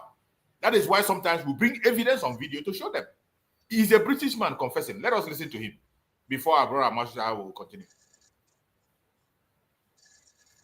As they're meant to be, Nigeria was being described as the showcase of democracy, and it was expected that the nationalist leaders would win through. But actually, when the election results were announced by the Governor-General, before the vote was even in, he didn't vote, didn't count for that, he didn't wait for that. I have to tell you, the British were counting the votes, and the British cannot be trusted. They look after their friends. Loyalty is the big thing for the British. And we were friends with the emirs of the North. We looked on people like Inaharo and Awolowo as rather dangerous people. They might even be communists. That's ridiculous, actually. They couldn't be communists in 1,000 years. But this was a sort of thing that was being said. And we were, Europeans, were getting a bit worried about all this. It wasn't quite the honest, straightforward election that we were hoping for. Apart from Professor Anderson and Dr. Patrick Wilmot that supported your submission on the rigged election, there were other people who also served in the colonial office in your days. I mean, who opposed to this submission? Initially, I was warned of what was going on by my senior officer, a Major Bunker. I didn't know, and I knew that the Governor-General had directed me to take all the office staff of the Ministry of Labour to help Chief Okoti Igbo in politicking in Warri. And this was most irregular, and I refused to do this. Having refused an order, I know what the drill is. You resign. I resign my post. That is the proper thing to do. What they did then was rather devious. They persuaded me to withdraw my resignation, and when I did, they sacked me. It didn't go through, but I thought this was a bit low after I'd resigned and was prepared to leave the country. This was not very nice behaviour. They later withdrew this and said that I had been of some service to the state, and actually commended me for what I had done, and said I could leave Nigeria with splendid testimonials, and we shook hands on this. And this was done with the recognition of the Deputy Governor-General, Sir Ralph Grey. And then I left Nigeria the first time and took up a job as a personnel officer, a very big job, with the Esso refinery. And then government came after me, declared that I was a traitor, and I had betrayed the British people, ought to be imprisoned, and I lost that job. And then they came to me again and said it's all been a big mistake, dreadful mistake. I'm a jolly decent chap, you know, Oxford chap, and they put me on a plane straight back to Nigeria, where I'd make up for the time I'd been away. There was a great deal of good work for me to do, and we fell for this. We shouldn't have gone back, but we did. Now, if you recall what you said about the role of the Governor-General and the attitude of the British government in particular, regarding the fear that Awolowo, Okoti Igbo, and the lot of them from the south are dangerous. Is there a particular reason? Why the fear from the British government? Is it that they don't want to release or relinquish Nigeria? They still want to control Nigeria? They knew that the North would do as they said after independence. If it had any, the North would just, because it was their habit, they liked the British, whereas the nationalists were an unknown factor. Actually, when they took the flag down and hoisted the Nigerian flag, not one of the major nationalist politicians was there. Just imagine. They weren't even on the platform. This was incredible. These were the people who had sought independence. The people in the North didn't want independence. They didn't want the British to leave. So this was a farce. And for most Europeans who were very close and watching this, we were disgusted.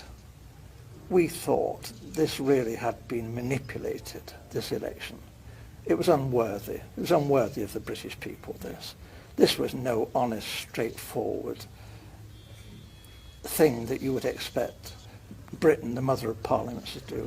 This was cheap and low and criminal. And I opposed it. And I opposed it then, and I've opposed it ever since. And I'm telling you the truth.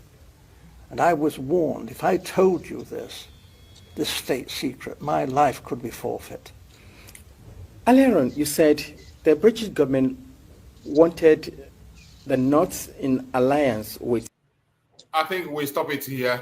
It's a very long video. Maybe time to time we'll begin to play it again and again. Just to support what our beloved brother Marshall was saying. If you had listened closely when this man was speaking, you will see him make some striking confessions. He first of all mentioned about releasing a result of election, even when the election has not been held. The British release the results. This thing you see that is happening today. You'll be surprised why when they rig election in Nigeria, they choose somebody and they will still support that person. And you'll be surprised. How could they be supporting somebody who they know he rigged the election? They laid that foundation. The British laid that foundation. Brother Chicks, Go ahead, my brother, Marshall. You see, you need to cut this and send to that Efulefu. Affordable. Cut the video and send to him. You understand? Because sometimes, you understand, we have what we call educated illiterates. That's what I call this sort of people. Educated illiterates. They don't read, like Mazinal can say, they don't research. You understand? Somebody like me, I read a lot because you see, leaders are leaders. You see, when you read, you are informed. You don't talk and talk nonsense. Yes. You understand? So that's exactly what I'm talking about. Look at it now. This is a British man talking about the awful thing that the British people did. This is the foundation of a nation that was given birth to in 1960. Bettered upon fraud and corruption, upon deceit. And how can, you see, the Bible says, if the foundation be destroyed, what can the righteous do? The foundation of Nigeria was laid upon corruption, upon deceit, upon falsehood. You understand? And this man is coming to tell us that the problem is decentralization. It's only when people talk like this, it makes me go gaga. You understand? Now, this is an evidence to prove us right now that this is not the problem. The problem started even before 1960. You understand? Now, Nigeria is a situation where strange bedfellows are lying on the same bed. Strange bedfellows. Mazin Nnamdi Kanu talked about it in so many ways that there is no way, culturally, politically, the way we reason, the way we behave, it is in complete variance with the Northerners. There is no way you can compare both of us. You understand? We are forward-thinking people. Then again, I want to equally say something here. You understand, Brother Chicks? Yeah. We've condoned over a long period of time treachery. Look at the British people. Look at how they did. We've condoned treachery and betrayal in Igbo land, in Biafra land for a long, long time. Yeah. I keep saying it. We need to begin to deal with this kind of idiocy. Let me quote Master Namdekan. This kind of idiocy. It is high time we started dealing with this kind of idiocy. Because some people come here and they want to now come and set us back. My brother Maswell said it all. You understand? Envy. When you say, if it is not me, it cannot be any other person. You understand? That is the problem. And I keep saying it. If you are not a good follower, you cannot be a good leader. You cannot be a good leader. You need to learn how to follow. And you see, that's why, and I don't like quoting Bible too much. That's why my hero in the Bible is Joshua. Joshua will follow. When others will go, he will be there, obediently following. When the time came, there was no iota of doubt. Even the creator of heaven and earth knew that he is now prepared to take over the leadership. But our people, they keep treacherous mindset. They will undermine you. They will underpin you. They will destroy you. They will make sure that this is one thing. And when I see it, you see this thing that has been happening since, Brother Hughes, I will use this opportunity to thank you people. You understand? Your ability to see the difference, to see between two good and evil, to be able to differentiate it is very, very key. And I commend you people that stood on the path of truth. You understand? Thank you very much. God will bless you all. I'm here at work and I will have to disconnect. Continue to preach the gospel. God bless you all. God bless you, my brother Maswa, and every other people there. Thank you so much. Thank you so much. You made a great impact. We appreciate you. Thank you so much for that amazing contribution. And as we move forward, let's hear from we'll have somebody who is there, young, wealthy, I think Young Wealthy, you are moving, you are on the motion. Are you ready to talk? If you have chance to talk, speak to Biafrans before we play the remaining of this video and start reaching our conclusion. Go ahead, Young Wealthy. Let's hear you. Happy New Year. Good morning. Good morning, sir. Happy New Year, sir. Same to you. And Happy from New here. Year Happy New Year to all the Biafrans across the world. Thank you. It's a very amazing speech that last speaker did, and this actually I've been telling people that it is the British that sets these these people within this geographical space known as Nigeria today disarrayed into the mess we are. So it's until we begin to tell ourselves this truth that we will decide how to take responsibility, or otherwise we will remain on a very high degree of irresponsibility and keep suffering and complaining. But my happiness is that we have Nnamdi Kanu, who came up, Mazi Nnamdi Kanu, who came up and opened our eyes and led us to the points he did, and as well, Mazi Simon Ekpa, who took us to this level we are today. And today we are a nation, a sovereign nation, today with a government and every national institutions that has to do with a nation. So I'm really super glad about this, and that's why I will be straight to advise our people who are within the government of USB, United Nations of Biafra, that they should keep sentiment aside. A government is not opposition is not a platform for any other thing other than service. And exactly. when you are appointed by the people to lead them, I think it's always a nice one to know that you have an obligation. They gave you a seat for service. So, but if you force yourself into it, just like Nigerians are doing, into their government seats, you realize that you become something else. You turn out a beast, you turn out a tyranny. So I use this opportunity to advise our people who are scanning for position to understand that it is not the way they look at it. It's a platform. And so when you want to define government, you say it is the government of the people. That means set by the people, the citizens, the indigenes, and then by the people and for the people.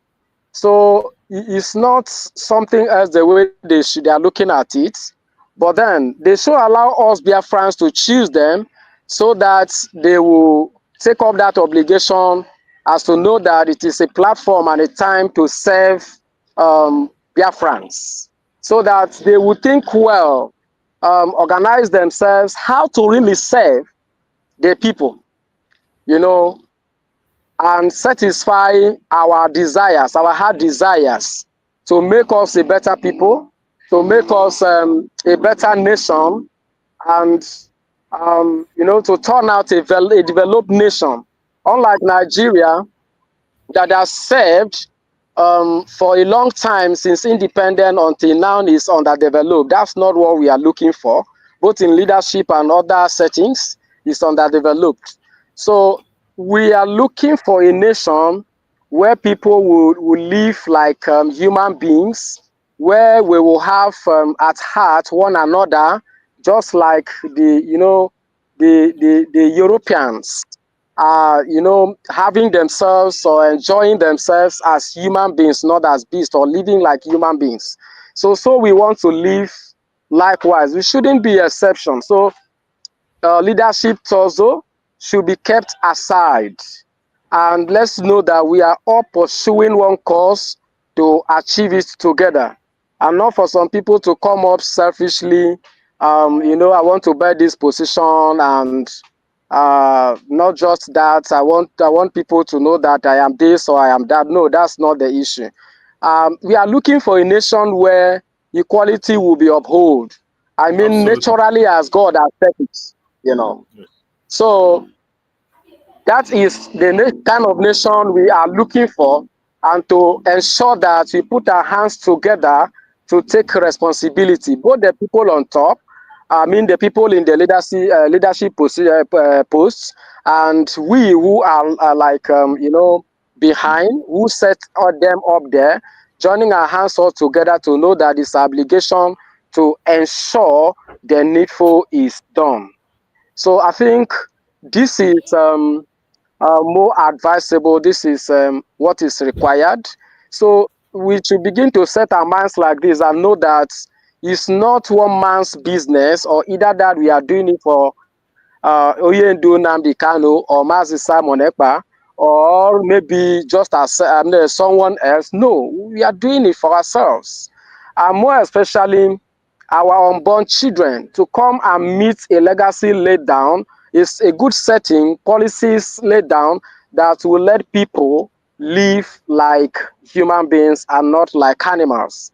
You know, Nigeria, until date, over about 60 years old since independence, is still like a jungle. You know, Oyendu Nnamdi Kanu addressed Nigeria like to be a zoo. I said no. He even pampers them because Nigeria is worse than zoo. Zoo is a very nice place that has partitions, that observes law and order. Because that's why you find the dangerous animals, the you know, the lions, the pythons survives in the zoo without you know, consuming those ones that are weaker. You know, like the rats, the rabbits, the cutting grass, and the rest like that. You know, there's no survival of the fittest in the zoo. Um, Everyone survives very well and observes bans. But in Nigeria, the bans are not observed. Boundaries, you know, are not kept. There's no law and order. That depicts a jungle, a total jungle. So USB, United Nations of Biafra, shouldn't be like that. That's not what we are expecting. United States of We Biafra. want to, yeah, United States of Biafra. Is not to be like that. We are not proposing for a zoo, neither a jungle like Nigeria, but we are preparing for, you know, a society of humans. So we should begin to put our hands together and make sure we go for what we want, and not a leadership torso, divide and rule game that British brought to Nigeria, that is today punishing people and making people to live like animals, which is not supposed to be like that. I had Donald Trump one day say, yeah, I had Donald Trump one day says, freedom is not given, and that freedom is something natural that God himself has created every human with. And so others shouldn't feel they are more than others, like either want freedom and while others do not want it. So we shouldn't be looking at it that way. So we should put our hands together to, you know, stand for freedom and to ensure that we go for it and have it. From the days of John the Baptist, the Bible says the kingdom of God suffers violence, and violence has to take it by force. At this time, if we have gone out for how long, how many years ago, we have been embarking on peaceful protests, you know, agitation for freedom, then the Nigerian states, if they are not seeing it like that, and then if they are not having, seeing the need for them to stand up and attend to us, and then dialogue for the right thing to be done, then we have to do it, take the responsibility in our hands, and take our destinies in our hands and do the needful, just like the Bible has said. If it applies for us, we have to apply the force unanimously, joining our hands together to achieve it, because we have to live and we must live. I have a lot to say, but I want to pause here for the moment because I think there's a lot in the house to do. Thank So you. I thank all of us here. I think the little I've said is enough for people who are wise to to give it a consideration. Thank you very much. Thank you so much for that amazing contribution, my beloved brother, Young Wealthy. We miss you. Thank God you're back with us. Thank you so much. I appreciate you for that wonderful contribution. I will hope to see you more. So, my fellow Biafrans that are watching anywhere you are watching us from, we have spent more than 3 hours on this program and we are going to be rounding up. And before we round up, let us listen to this very video I was playing. Let us complete the video, then we can now begin to draw the curtain. Begin to interpret it, what restructuring means to them, whatever way you look at it. The overarching point, the most important point, is that, we must return to the original vision, of federalism, upon which this country, was formed. What we have been experiencing is a distortion, and it's compounded by the inability of those who seek to distort it to even properly, interpret their own vision. They don't seem to even be clear, how their own idea of central command control system will work. They failed. Thank you very much. It's been a nice time with you here, reviewing your book, The Politics of Biafra and the Future of Nigeria. Thank you. Congratulations on your book. Thank you, Kunle. Thank you very much. So you have listened to this man and we have already dealt with him, that he has nothing to offer. These are the kind of people we call intellectuals. And when they don't have something to write about, they look for something to write to keep themselves busy.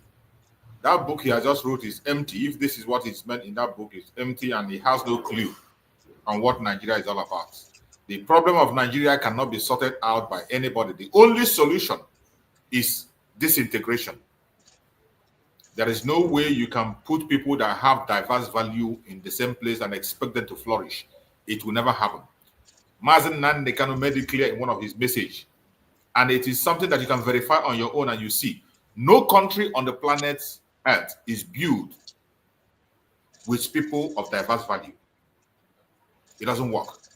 Countries are built with people of similar value system. If you do not have the same value system, you can't build a country based on people that have diverse value system. It does not happen. You can continue to wish it and dream it. It will never, ever happen. Countries are built based on people that have the same value system. That is why the countries that you saw that broke up, that's what they broke up. Pakistan, Bangladesh, and India. They broke up because their value system are different. Yeah. Yes. And since they broke up, every one of them is progressing and they are succeeding. The same thing happened in Malaysia and Singapore. They break up because of the value system. And today, every one of them is flourishing and developing fast. The same thing in Europe. The former USSR broke into pieces according to their value system. So many other countries in Europe, they broke into pieces according to their value system. And today they are doing amazingly well.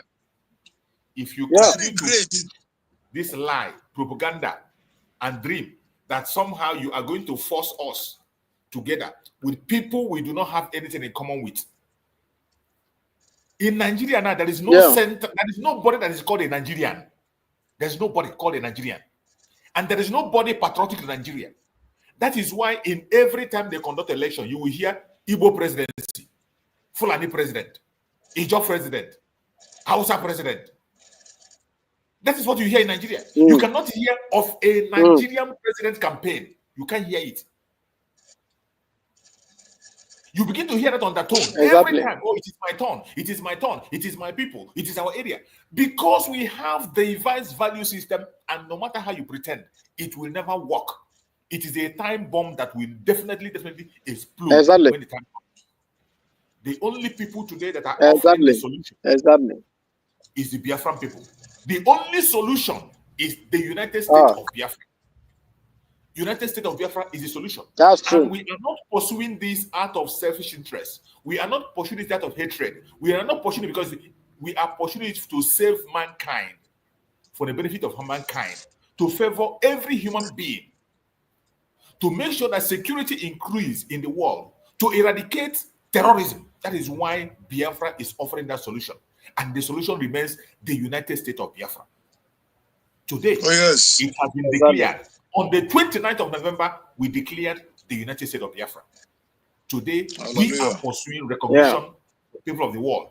And anybody that cares about the people of the world today, if you care about Africans, if you care about the Sahel region, if you care about the indigenous people in Nigeria, if you care about human life, you must support and recognize Biafra. Except you are not human.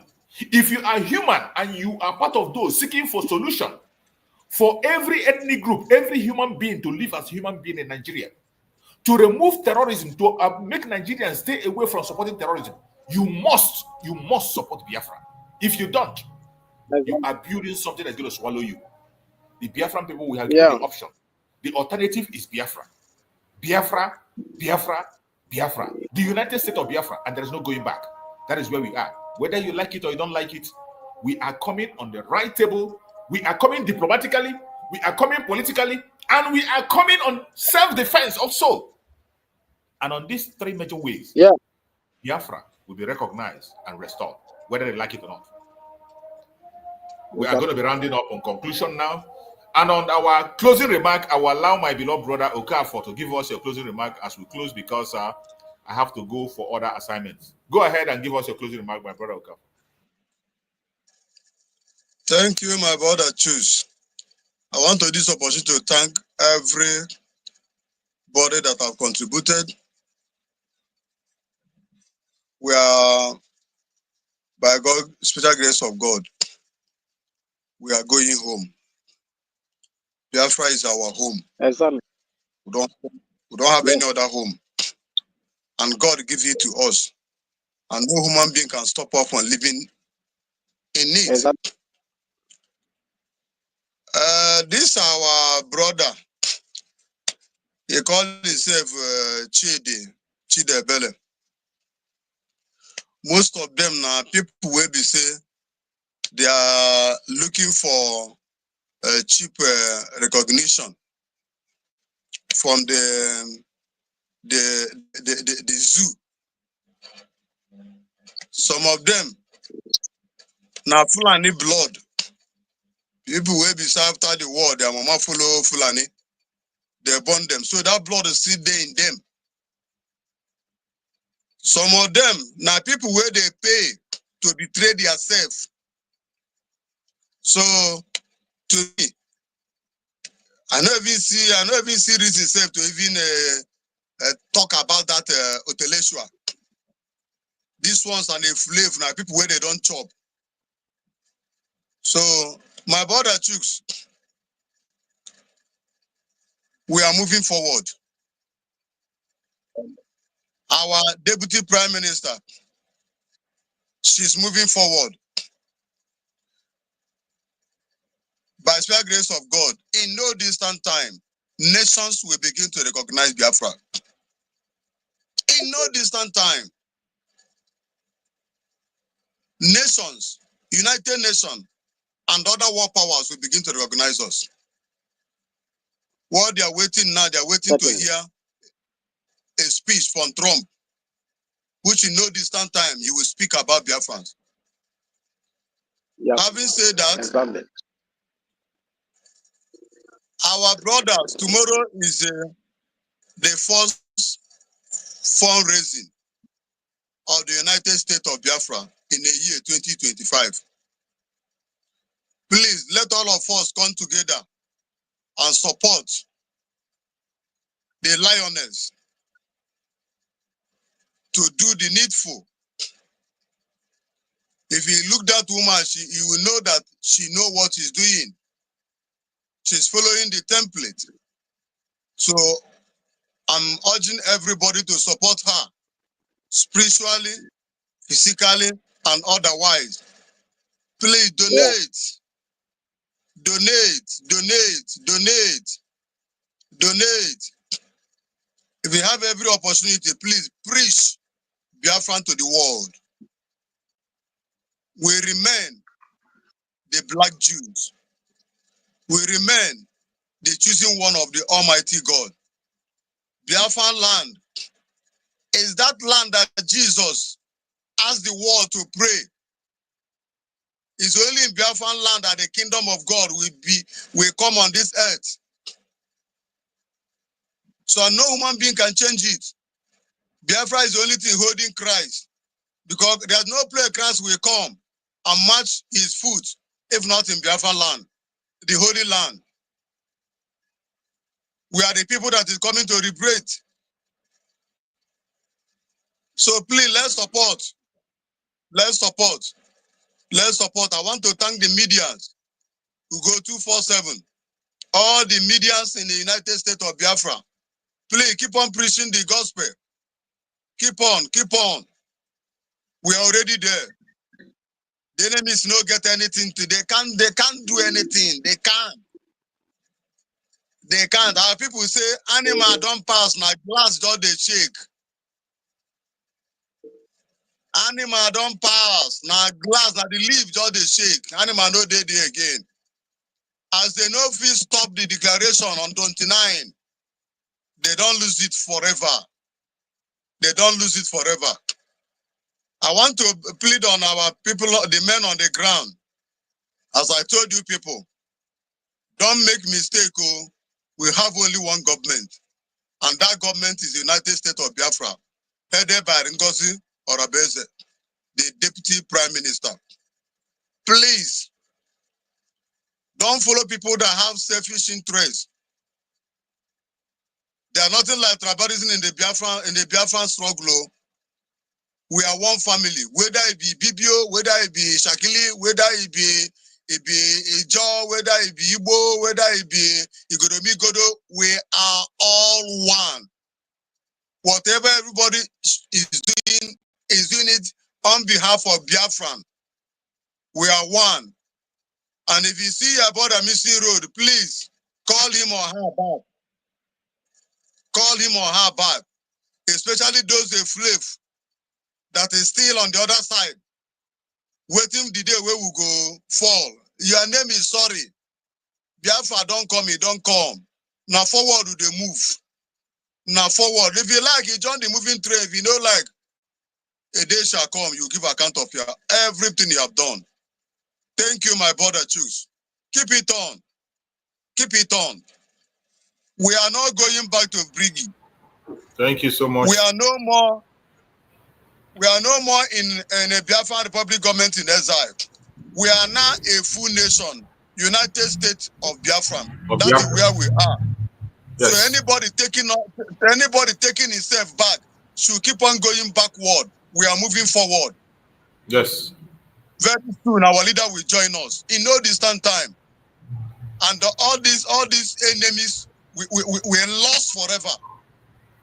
Thank you all, and God bless United States of Biafra. May God guide our Deputy Prime Minister. May God Almighty protect her and protect her family. No weapon fashioned against her will prosper. You see? She will hold the power till our leader come. You see? And our leader will come and meet her, doing great to the struggle. You see? Anywhere our spirit that day, the Almighty God will protect her. This year is our year. This year will not pass Biafra. This year, this 2025 is our year. In no distant time, our money will begin to circulate in the Biafran land and all over the world. The world have licensed our bank. They have given us authority to exercise our right by using our currency. So we are full nation. So I'm sorry for people that are still sleeping. I'm very, very sorry for every one of you. See our Madiana. Fighting even stronger than people that call themselves Biafrans. Shame unto you. My brother Madiana, see my hand day up. My hand day up. I'm looking for a day for us to meet ourselves in Biafra land. And very soon, so shall it be. The day where I go meet my brother, Hawk him. Hawk choose. Choose that day go there. You go there. Very soon, very soon. We go dream for me in Biafra land. We go chop your yeah, life now, life, my brother. And so shall it be. A day I will remember you this day. I wish you the best. You are good. Dream great. The Almighty God will protect you. All of us will be alive and enter Biafra. You see? In the name of Jesus. Our men on the ground, the Almighty God will continue to protect them. Make them invisible before the enemy. In any battle they will conquer. And so shall it be, because God is with us. One with God is majority. I thank every one of you. Keep the fire burning. Thank you for now. I submit. Bye-bye. Thank you so much. We appreciate you for that amazing contribution. Thank you so much. My brother Young Wealthy, use 2 minutes and give us your closing remarks. Just in 2 minutes. Let's round it up and prepare for other programs. Thank you, sir. I so much thank all Biafrans across the world who are hearing all these moments in this particular work we are doing to achieve the needful. I have to say that finally, everyone who is actually here with us in this platform should continue to always come in. You have a line of thoughts, contributions to share. It will help us so much in further achieving everything we are aiming at. Absolutely. And at the same time, others who are listening, this will help them to widen their tentacles and their belief for what we are targeting, so that in our respective areas, we will keep pushing to ensure the needful is done, because it's only as we keep joining our hands together we will achieve these purpose. And even God himself, who is watching at us, will know that yes, these people, they meant it, because he said that we should ask, we should knock, and then we should find, and there our prayers will be answered. There we will achieve the whole thing that is our heart desire. So let's keep pushing from our respective areas, home and abroad, for this same cause, because by this, I am very optimistic that this 2025 that we are into, we are going to relax our minds, put our hands together, and eat as a get-together. For a get-together, and then to the glory of God, because we have made it finally. So thank you so much, and God bless us all. Thank you so much, my beloved brother. May God bless you and protect you wherever you are. I yield the mic to my brother Maxwell. You're welcome back. Go ahead and give us a closing remark. You are just right on time to close as we started together. Thank you so much, Mazuchus Lamoche, and the great, fellow panelists that are there. My brother with the cap, and my elder brother with the massive and godly grace. May God grant you more gray hairs and in wisdom. Thank you. I use this opportunity to say, may God protect Mazen Namdekano. You see? May God protect Simon Ekpa. You see? May God protect Dr. Ngozi and her key cabinet members that have been saddled with the responsibility to carry on even when the Prime Minister has been isolated. May God bless all the people of the United States of Biafra. May God provide for you as you are going to provide for my mother's ancestral home and your father's ancestral home, respectively. May God repose the souls of those that started this fight that are no longer here today to witness what is going on. May Chukwu Okike Abiyama make you and I the final fighters of the restoration of Biafra. May we hand over a good nation, a freed nation to our children that are coming, after us. May God make this 2025 stronger in us to communicate with the diplomatic communities and those that are going to receive our petitions for freedom. I say, may continue to protect those that are saddled with the responsibility to protect my mother's ancestral land and keep our women, children, old ones, safe in Biafra land. Thank you so much. And as God will do this for us, glory and honor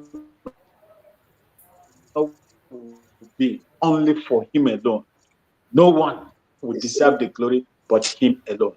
Thank you so much. For those of you in the comment section, I say, with the love of Okene, the love of Nwanwa, I say, may God bless every one of you. We love you and we will join you in the fight as usual till Biafra is restored. I yield here. Thank you so much, my beloved brother Max. We appreciate you. I thank everyone that have participated, more especially my panelists. May Chukwu Okike Abiyama guide and protect every one of you, secure you, give you more wisdom, knowledge, and understanding. Wherever you go, you shall prosper, you shall succeed. No evil shall befall you. I pray for every Biafran that is watching this program, wherever you are and you are watching us. May Chukwu Okike Abiyama continue to guide and protect every one of us, more especially Biafrans in the homeland. May Chukwu Okike Abiyama guide and protect everyone. I pray for our Deputy Prime Minister, Dr. Ngozi We pray for more wisdom. We pray for more safety and security. We pray for more knowledge. We pray for more security. We pray for revelations that Chukwu Okike Abiyama will pick her, reveal to her the step to take. We also pray for our Prime Minister, Mazi Simon Ekpa, wherever he is. We pray that Mazi Simon Ekpa be strengthened. We pray for good health. We pray for strength. We pray for revelations for him wherever he is. Pray that he will be with us very, very soon. We also pray for our Supreme Leader, Mazi Nnamdi Kanu. We pray for good health for Mazi Nnamdi Kanu wherever he is. We pray for Mazi Nnamdi Kanu for more strength. We pray for Mazi Nnamdi Kanu for revelations. We pray for Mazi Nnamdi Kanu for freedom, that he will join us very, very soon. No weapon formed or fashioned against us as Biafran shall prosper. No weapon formed or fashioned against our Deputy Prime Minister, Dr. Ngozi Orabueze, shall prosper. No weapon formed or fashioned against our Prime Minister, Mazi Simon Ekpa, shall prosper.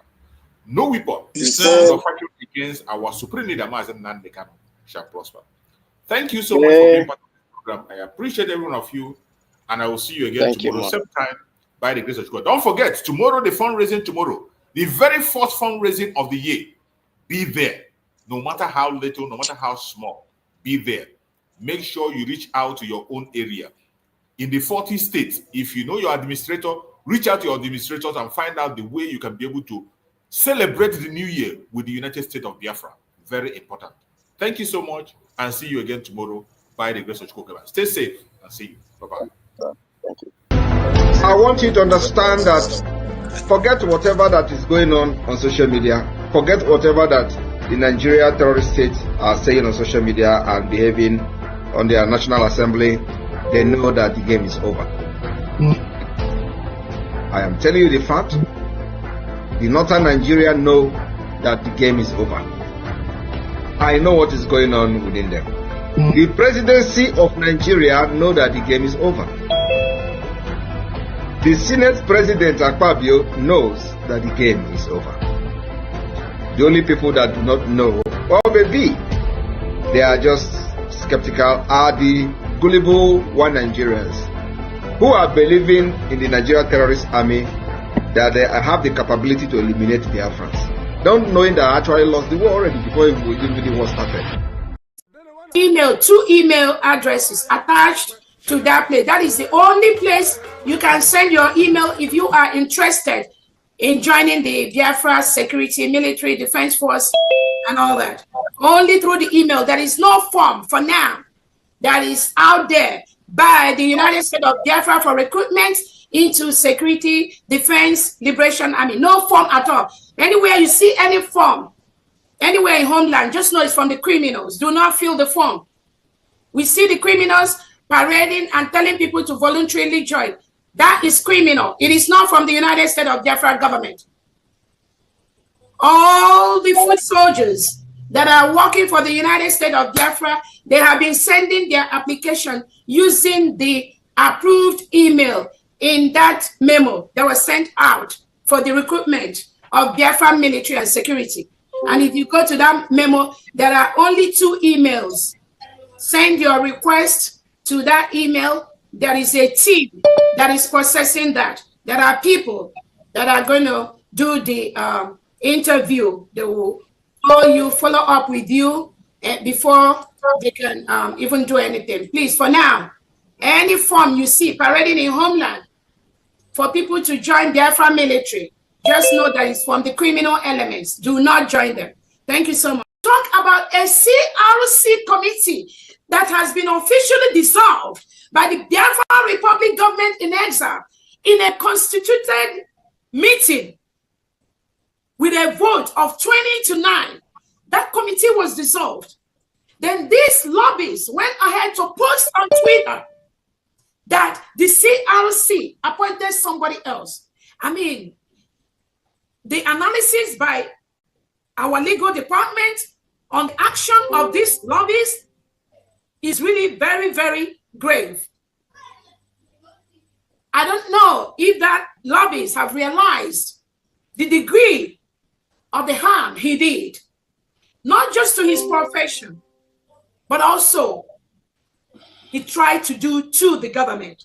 But thank God, the government has all the documents to prove our case and to prove what we are doing. We have all the documents, and this lobbyist is aware of that. This lobbyist is aware that the United States of Biafra used to be Biafra Republic government in exile, and our prime minister hired him to work for the government. He is fully aware of that.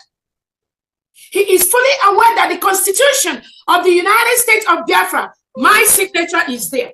And this individual he's promoting online, he has no signature in the Constitution of the United States of Biafra. This lobbyist knows that the declaration of the independent state of Biafra, which happened in Finland, has the signature and the name of only 2 individuals, myself and the Prime Minister, His Excellency Simon Ekpa. This lobbyist has those documents, but he went on Twitter to misinform people that there was a CRC, that a dissolved CRC that meant to appoint somebody. This is very, very dangerous. This lobbyist knows the Biafra currency, my signature is there. And this individual deceiving Biafrans, his signature is nowhere in all these documents I am listing. So assuming you as a lobbyist, you want to present Biafra legally to a foreign nation, to a foreign country, which documents are you going to use? Who are you going to call? Whose signatures are there? If you think you don't know, let's presume you are a 17-year-old child, you don't know. But you went on Twitter to post the rubbish you posted. The Biafra Helsinki Charter last year, my signature is there. This misinformation you pass on in Twitter, you know that individual, his signature is nowhere. Our Ambazonia Biafra, a memorandum of understanding we signed last year. My signature is there. Other members here, few people here, their signature is also in that document. The individual, these lobbies, you think you are promoting, you've already gone down with him. He has dragged you down. And so shall it be. Anybody that truly is a Biafran, that follows this individual, you will go down with him. That is a promise I'm giving you. Thank you so much.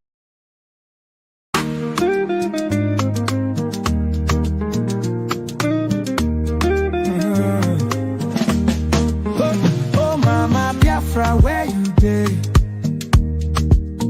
We dey wait for you to come our way.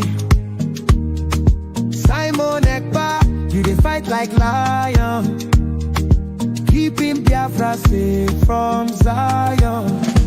Oh, Mama Biafra, your children they cry. Finland free our prime minister. We no go lie. Our enemy they try to annihilate. Free am now before it's too late.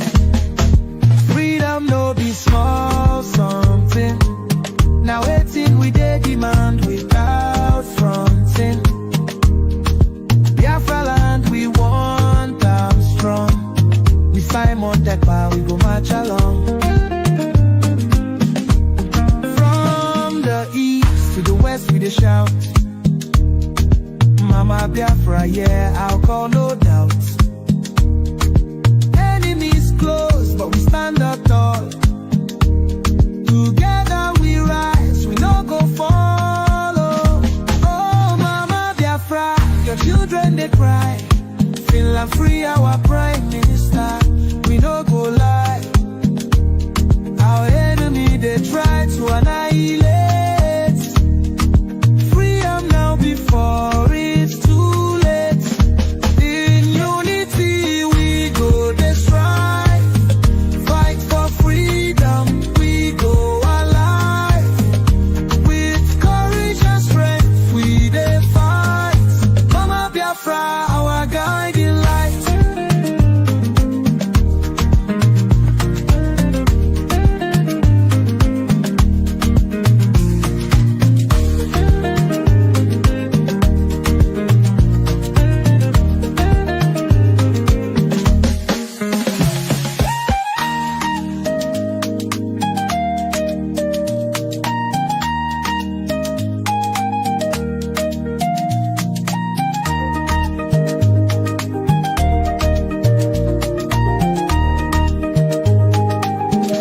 Oh, Mama Biafra, your children they cry. Finland free our prime minister. We no go lie. Our enemy they try to annihilate. Free am now before it's too late. Freedom no be small something. Now waiting we dey demand without fronting. Biafra land we want them strong. With Simon Ekpa we go march along. From the east to the west we dey shout. Mama Biafra, yeah, I call no doubt. Enemies close but we stand tall. Together we rise, we no go fall.